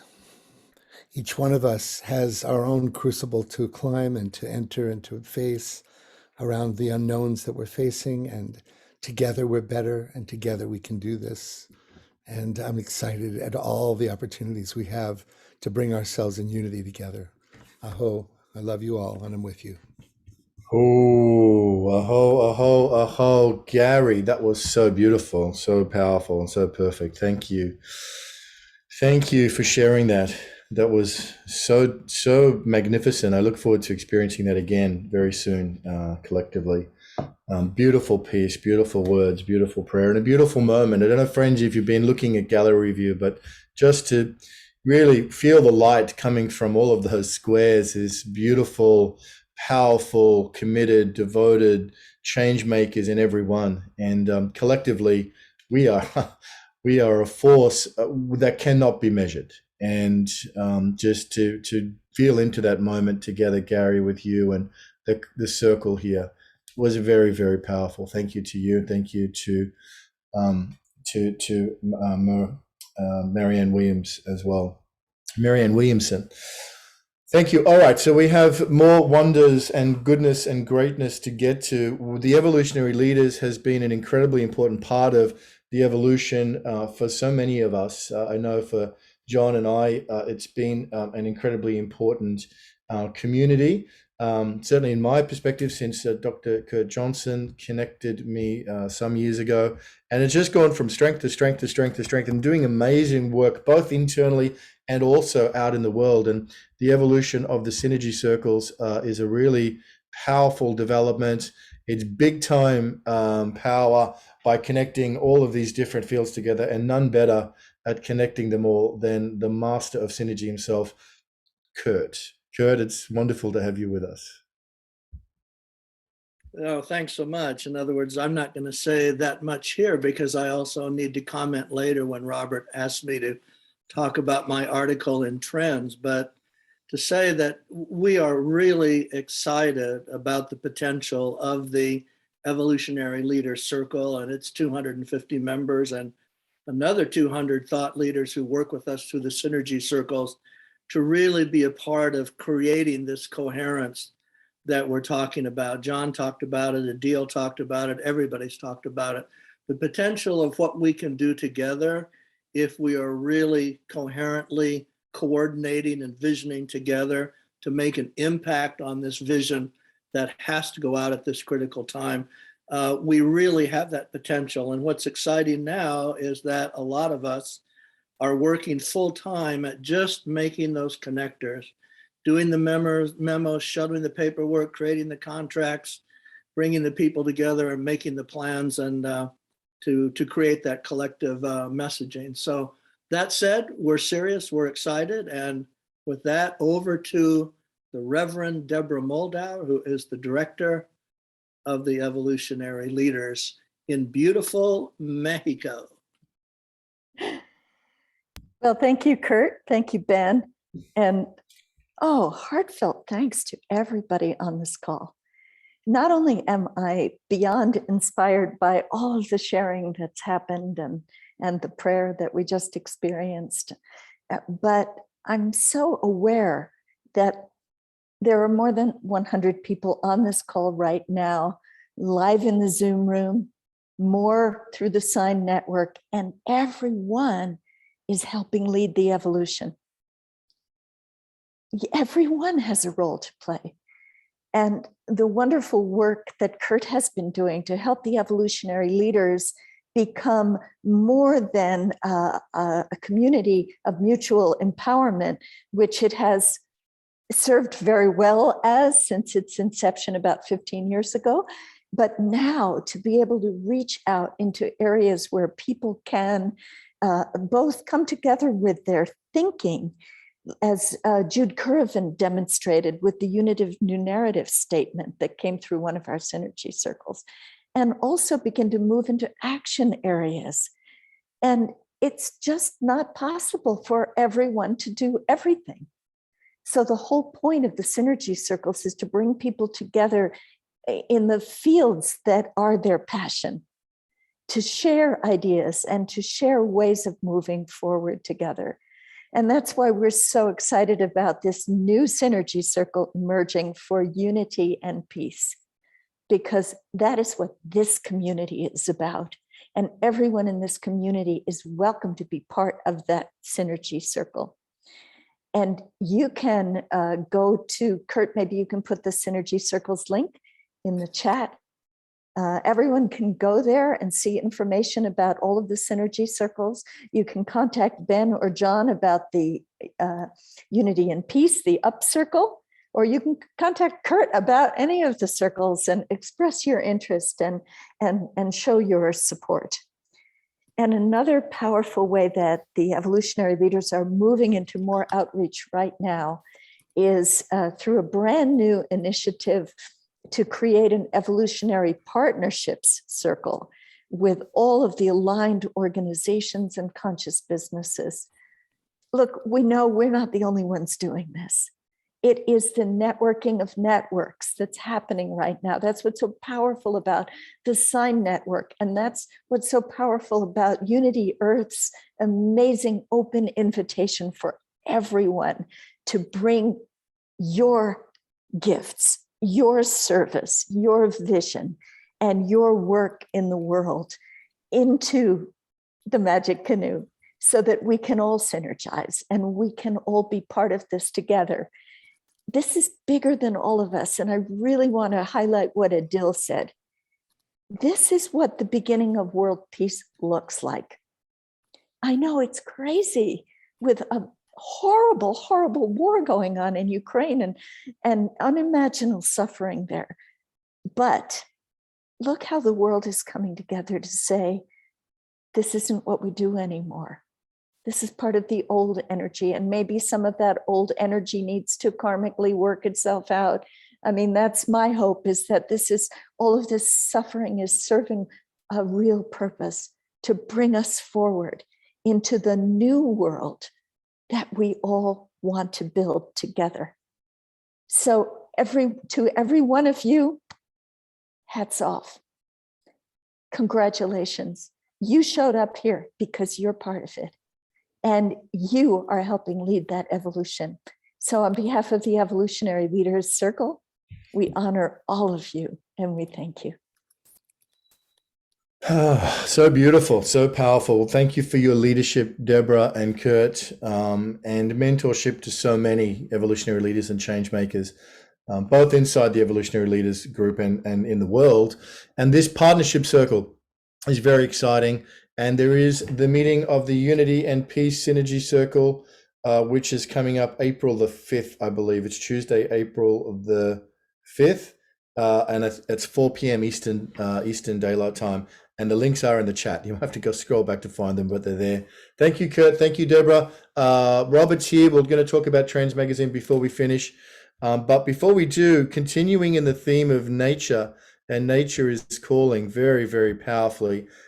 Delighted to have Danielea from the Listening Field, who's here with us to share about a vision that Danielea is holding for World Unity Week and the reunion with the Nature Elders. So Danielea, I got to hear you sing and play music last night, my time, on the European EcoGovernance call, and that was just so profound. So I hope we get to hear you again soon. But welcome to the March Assembly. And you're holding an invitation for all of us very powerfully, Danielea. Thank you, Ben. It's really awesome to be here. And just want to really echo everything that I've heard. As some of you know, it's my life path to be in building relationships with who I call nature elders. So they're some of the mountains and the trees and the watersheds and the rivers and Mother Ocean of the world.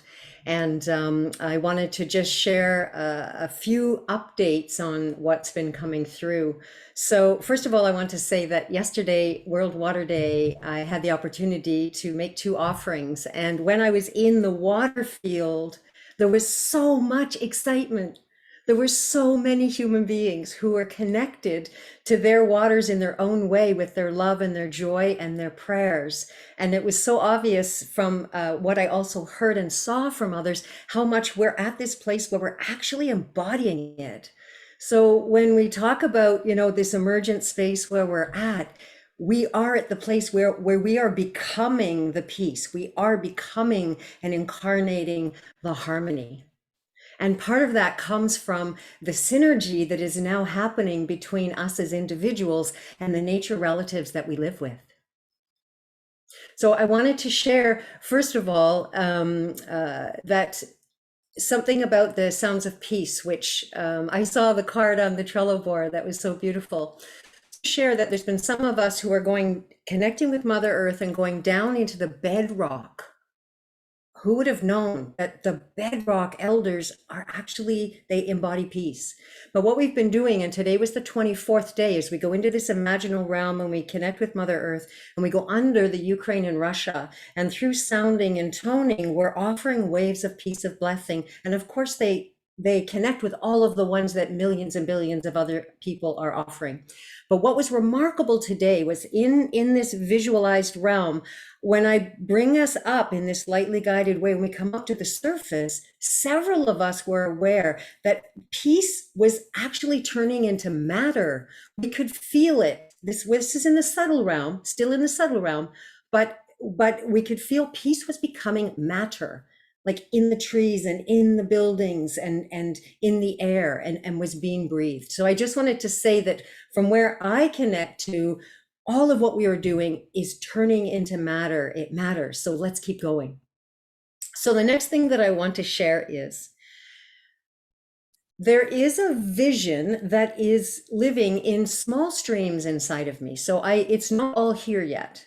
And Shelley, Ostroff, Shelley is listening with me, Mira Michelle. I now see Anna Marie Vasquez. So those of us who are listening in with our nature relatives, we're continuing to listen to what are the particulars of this. But this is what I know. And I want to offer it to you, human being, who is also likely connected and love a particular tree or a watershed or a mountain. So here's what this is what I can say for sure. And if you would pass this on to your nature relative, that would be really awesome, just to let them know. So here's what you can say. Some of us, humans, some of us are listening into a special ceremony to happen at the next solstice that involves humans and nature. Some of us are dreaming into a special ceremony at solstice that involves humans, humanity, and nature. And then you say to your relative, you say, you are cordially invited. You are cordially invited, and a more formal invitation will be coming soon. And that invitation may come from you, or it may come from some other human that mountain is connected with. So something is coming. Let your nature relatives know, the ones you know and love, that we're cooking something up that brings humanity and nature together through the love bond we already share. And they are invited. More news coming soon when we know it.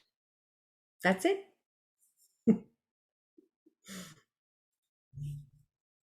Beautiful, Danielea. I think all of us can connect with a nature elder, the rock, the tree, the hill, the stream that is an important part of our being, our life, from our childhood or from our anyhood. So I think you're casting a wide invitation there that people will find ways to respond to in our hearts. So I'm excited to be on this journey with you to the solstice, to this grand unification process and grand unification ceremony. The time is here. I think all the signs, everything we can see, we have arrived at the moment where we are re-entering into right relationship with spirit, with nature, with Mama Earth, with each other. And these ceremonies are a very, very important part of that. So thank you, Danielea, for coming and sharing that beautiful invitation.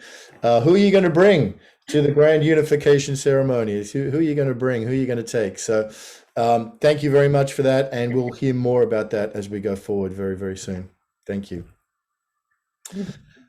And just in terms of, the form for World Unity Week, how it looks, what's the onboarding process, how do people get involved over the next few weeks with John and Becky and Irina and others, will be releasing the onboarding process. We realize that the first 2 years have had a lot of emergence, and sometimes that's been very, very beautiful, and also there have been a lot of learnings as well. So we are going to be having conversations over the next few weeks, and by the April assembly, which is I think the 29th of April, we'll confirm that, but by the April assembly, we will be able to really clearly explain to everybody, and that's 2 months before World Unity Week, what the onboarding is. If you want to be a co-convener, if you want to be a co-producer, you want to be a room steward, etc., etc., etc., volunteer, we'll have all of that laid out and ready to roll. So thank you as we're building up in this preparation at the moment. Okay, we have also, we are building up to Peace Week in September. It's all part of a connected field. And it's the 40th anniversary of the International Day of Peace being celebrated in 1982. And it's also, I believe, the 40th anniversary of Peace Sundays, and big plans for this year. LauraSa, our wonderful sister, to have you with us to tell us about the exciting plans for the 40th birthday of Peace Sundays.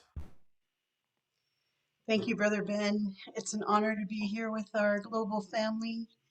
I am so excited with hearing what everyone has shared and contributed from their heart.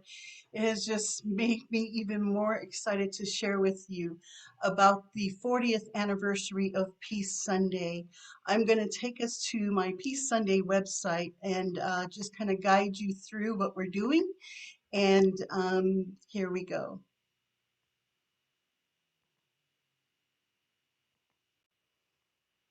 Okay, so our website right now is called peacesundays.org. And we do have another website that's being built out that's just going to focus on the 40th anniversary. And on peacesundays.org, let me just move this out of the way. You can go right here to the very first blue option that says Peace Sundays 40th anniversary. And then here on the home page, you'll be able to find out more information about Peace Sunday 1982 through current. So past, present, and future of what's coming up. This is our Peace Sunday logo. This 40th anniversary of Peace Sunday 1982 is going to be done on June 5th through the 6th this coming summer, and it'll be one powerful day, 24-hour live stream on numerous social media platforms, as well as right here on our website, the newer website that's coming soon. So please stay tuned for more information about Peace Sunday's 40th anniversary and the global live stream celebration. Here is where you can register to be a participant in the program. We're opening up registration starting April 1st through April 30th only. And you can submit some pre-recorded programs from, your organization or the work that you're doing. And you can also click here to be a sponsor or to donate. So Peace Sunday 1982 was held here in Southern California at the Rose Bowl. It was filled to max capacity, and the theme for 1982 was Peace Sunday, We Have a Dream, focusing on nuclear disarmament, putting a stop to nuclear proliferation, and it brought together 100,000 filling the Rose Bowl to max capacity. This is a clipping of the newspaper article from Pasadena, California, the next day on June 7th, 1982. It brought together some of the major singers of the time: Stevie Wonder, Stevie Nicks, Linda Ronstadt, Joan Baez, powerful speakers, Muhammad Ali, Reverend James Lawson, a follower of Dr. Martin Luther King and Mahatma Gandhi, as well as Martha Huerta, Jane Fonda, many others. And the goal was to put in a nuclear freeze as America and Russia were headed towards, building up nuclear arms, and potentially America going into a nuclear war with Iran. The collaborative efforts of all these sacred activists, indigenous elders, musicians, poets, civic leaders, interfaith leaders, everyone coming together to say, no, we do not want another nuclear war to devastate our Mother Earth and humanity. And so what emerged from all of that as well was the Live Aid concert for Africa and many other movements and fundraising benefit concerts. We have a 12-minute video on here that takes you through the journey of Peace Sunday 1982 to where we are now.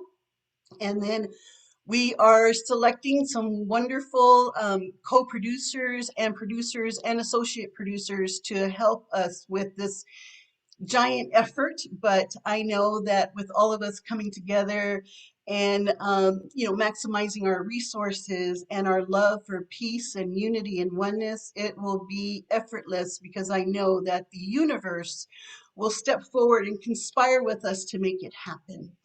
So for 2022, the 40th anniversary of Peace Sunday, the theme is that has been coming through since 2005 for me, as myself and a group of my volunteers were headed towards South Africa. This message, the power of one, kept stalking me. I related so well to Shelley's story because this is exactly what occurred in my life. December of 2005, I decided not to go to South Africa. A couple weeks later, I woke up at 1:11 in the morning and I just turned on the TV and there was this movie called The Power of One. And I said, okay, there must be something more to what I keep hearing and seeing. And I didn't wake up in the beginning or the middle of the program. It was at the very, very end. And there was a powerful quote about the power of one. And so I said to God, it would have helped if you would have woken me up in the beginning of this movie so I could really understand the whole powerful power of one. And, but it is what it is. 2 weeks later after that, I had gone to Utah to visit my family, and I was led to an uncle that I had never met before. And in his home, a little log cabin, I got to meet him and his wife. And I was talking about, I keep seeing and hearing, being stalked by this power of one. She goes, wait 1 minute, I'll be right back. She comes back with the book, The Power of One. And she says, I've been trying to give this book away or donate it, but it keeps ending up on my shelf. It has been here waiting for you. And I said, oh my goodness, I am so grateful. And so I took the book home. 2 weeks later, a book was anonymously delivered to my home, actually my office, called The Power of Now. And it has been such an incredible sacred journey with the divine. And I had no idea at the time that the power of one was now going to become a reality this coming June. My brother also had created an art piece, also titled The Power of One. That was about 10 years ago. And so I just want to share that there's so much more to this as it continues to unearth and unfold in the right divine timing and divine orchestration. So our theme, again, the power of one. One day, one dream, one world, one family. Our main emphasis is to create one love light, one global family, one thriving planet. What is your one? For me, it's one power source. For Ben, it's one God force. Pookie, one love force, because she has a powerful song about that. Irina and Ben, it's one unity earth. Laura, Emanuel, one purpose earth. Stephen Fox, one earth fund. Adil, one unifying power. King of Jordan, one world harmony. Reverend Bill Swing, one united religions. Reverend Stephen Avino, one global parliament. Nina, one teddy bear, one city of hope. And we're going to do something for that city of hope and orphans. And Arun Gandhi, whom I met in India and gave him a tour of the Gandhi ashram. One nonviolence movement. Reverend James Lawson, who was one of the main contributors on the planning committee of the 1982 Peace Sunday. One one beloved community. Shelley and Jan, one EcoGovernance. Chief Phil Lane, one sacred fire. Chief Arvel Looking Horse, one peace pipe. Fumi, one peace pole. Jonathan, one voice for denuclearization. Monica, one United Nations Day of Peace, one UN Peace Day. I'm going to get a representative for one United Nations. Scott and Trish, one Peace Tribe. Dot, one Silent Minute. John, one Magic Canoe. Joy, one Compassion Game. Claire Dubois of Tree Sisters, 1 trillion trees. Linda, one Family Flags. Marty, one Precious Life. Becky, one Joy Fuel. Chief Daniel, one Sacred Breath. Clan Mother Alda, one Earth Mother, and many, many others. And Rihanna, one Bright Sparkle. You're going to come up with what you want. Any overflowing programs that we cannot fit into the 124-hour live stream, we will feature them throughout World Unity Week. We will be kicking off World Unity Week in the beginning of June. So this collaborative partnership with everyone here, Thank I you. just want you to know that there's going to be a benefit concert held with LauraSa, major we're gonna have to move on. Okay. We've got 20 Major seconds. celebrities are coming together, such as John Legend, One Love, Let's Love One Another song. And then we have other global artists coming together to remake the Michael Jackson's We Are the World song that was created for the Live Aid movement to raise funds for Africa. We're inviting many artists from many different genres, and we're going to do this. And so on September 21st, the United Nations International Day of Peace, our prayer, our hope is to live stream from Poland, Ukraine, and Russia, the Power of Oneness benefit concert to raise funds for 3 major humanitarian efforts. One of them will be the City of Hope. So thank you very much.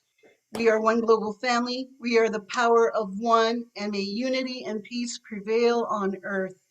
Please, in the chat, list out your power of one. What is your one action that you want to take, and include your email and phone number. You can make it directly to me. Thank you so much. We are one. Thank you. Beautiful, LauraSa, beautiful. I love that. What's your one? That's just great how you've done that and you've laid that out and named so many of the different missions and visions. And thank you for sharing your heart and your mission and vision. As we do that and give each other permission to do that, we get stronger, we get better, we get in the vulnerability of that, we find great strength. Thank you so much, LauraSa. And Peace Sundays 40th anniversary in June. It'll be a great event in and of itself, and it'll also be, as you said, building up to World Unity Week and the events around the solstice. Thank you. Thank you, brother. Siska. Let's go. Thank Let's you, do everyone. it. Let's do it. Send me your one.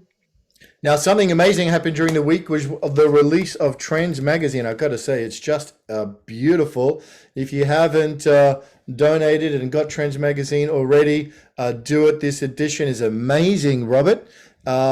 Just tell us a little bit about what do you think of some of the, this edition of Trends is packed with so much goodness. Congratulations to you and the team. Thank you, Ben. It is truly a labor of love. And I just want to also call out Angel Fullerton. Angel's our production design person. She does beautiful work, amazing. And our magazine, it just looks so beautiful because of Angel.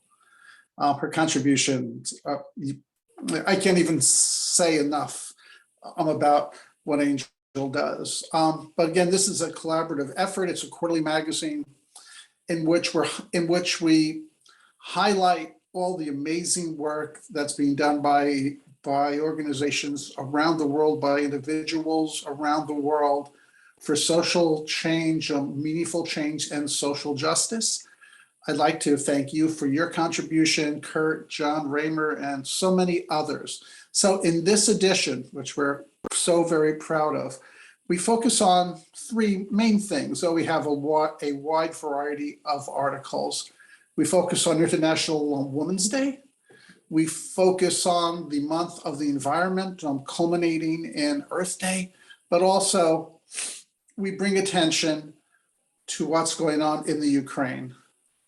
And I thank you again for your contribution. World world unity in a time of crisis, piece on peace in the Ukraine, article on the connectedness of all creation. They're just very powerful articles working from the perspective that even though they're separate issues, it really is about one world, one people working together for a meaningful difference.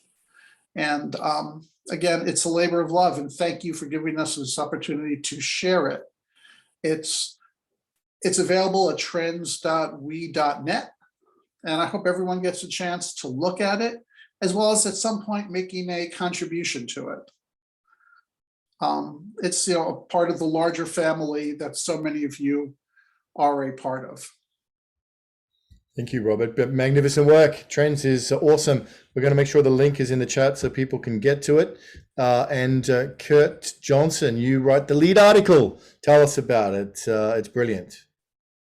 Well, I'll be really brief because I know we're already past 7, but this was an article called Catastrophe and Inflection. And all of you know that catastrophe is when everything gets upset, and inflection means a turning point. And that's what we've all been talking about here. So the picture at the beginning of the article says it all. It shows the cue ball breaking all the other pool balls on the table, and then what was normal becomes no longer normal, and there has to be a process then to a reset.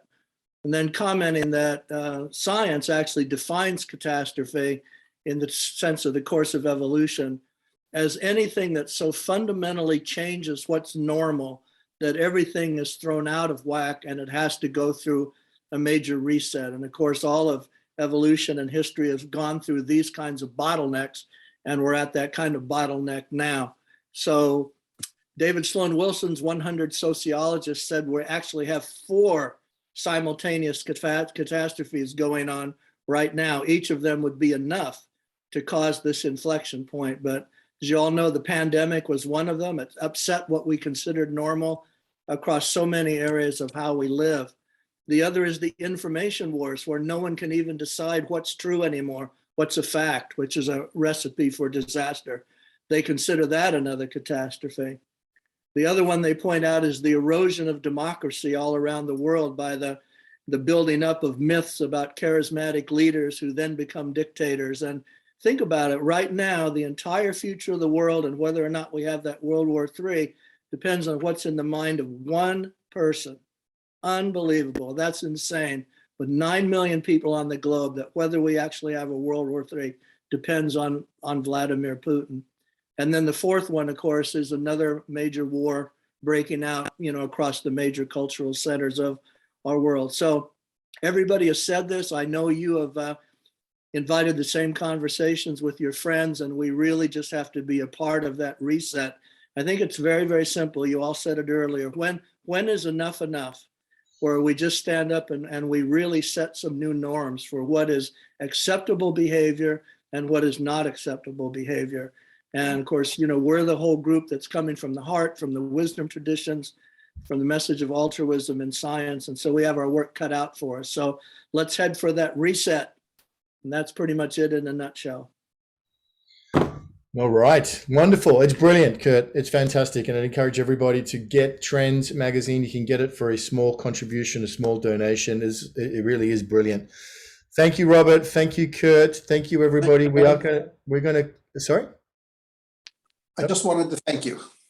Oh, you're welcome, Robert. You do amazing work. And thank you to Angel, and prayers and healing to Rick, the founder of We the World and We.net, who are the publishers of Trends magazine, and all our love and blessings and healing to Rick Ulfik.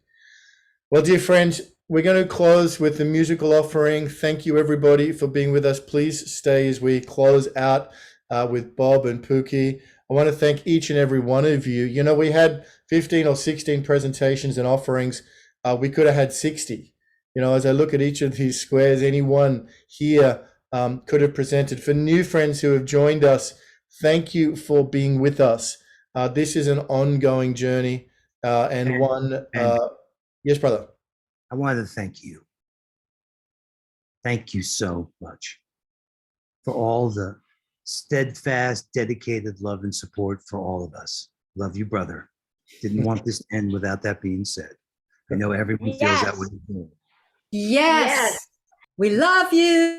We love you, Ben. Yes, Fearless yes, leader. yes. We love you. We love you.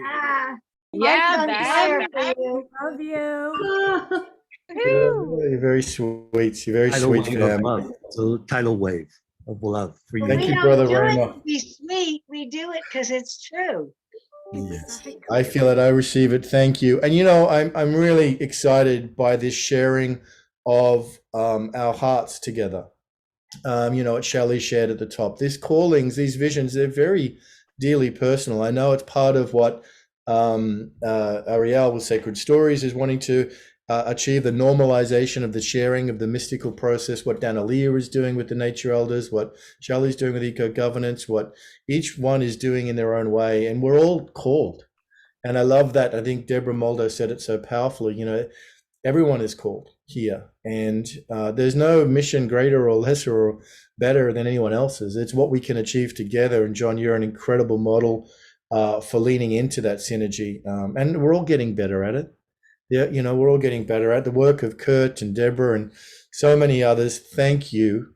And as I look at all these squares, there are so many leaders and so many voices here. So our challenge is to be creative, to empower each other, to empower the field, the Holomovement, the new unitive narrative, the good of the whole, Julie, the all of it coming together. I feel like we are in a place right now which gives all of us great hope and encouragement. The work, Scott, you're doing with Awakening World, etc., etc. Richard Buckley and Humanity's Rising. Look how powerful and how strong we are. Tez with Pathways to Peace, which seems to be going from strength to strength, and all of it. And by the way, LauraSa, my mum texted me and said we need to add one Mungo man and one Mungo lady as well. So we need to get that added into the one as well. So friends, just stay with us. We got Bob and Pookie.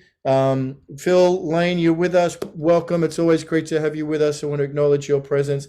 Peter Blaze, you've gone through a miraculous healing. We have so much to be thankful for, so much to be grateful for. Olivia, thank you to you.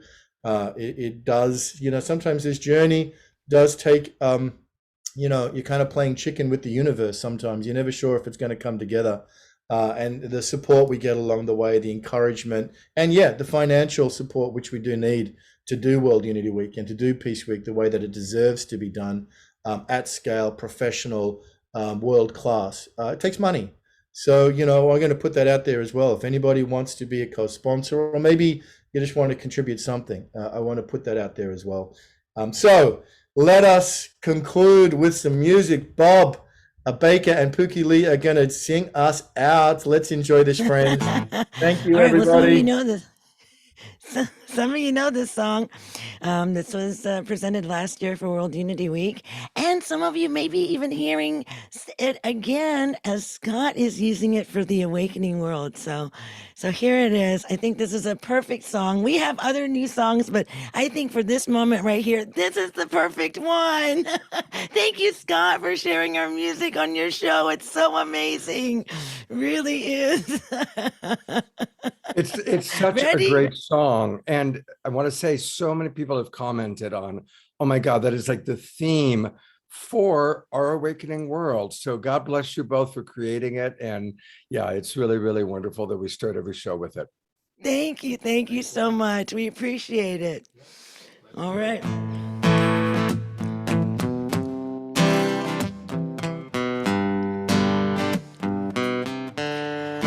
Now is the time for all nations to rise,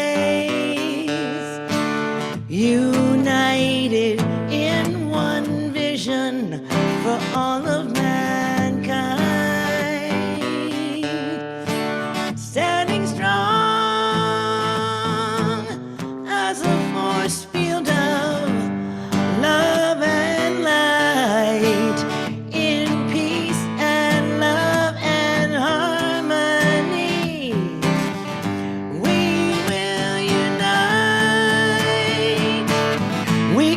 The same source, a powerful love force. We're coming together.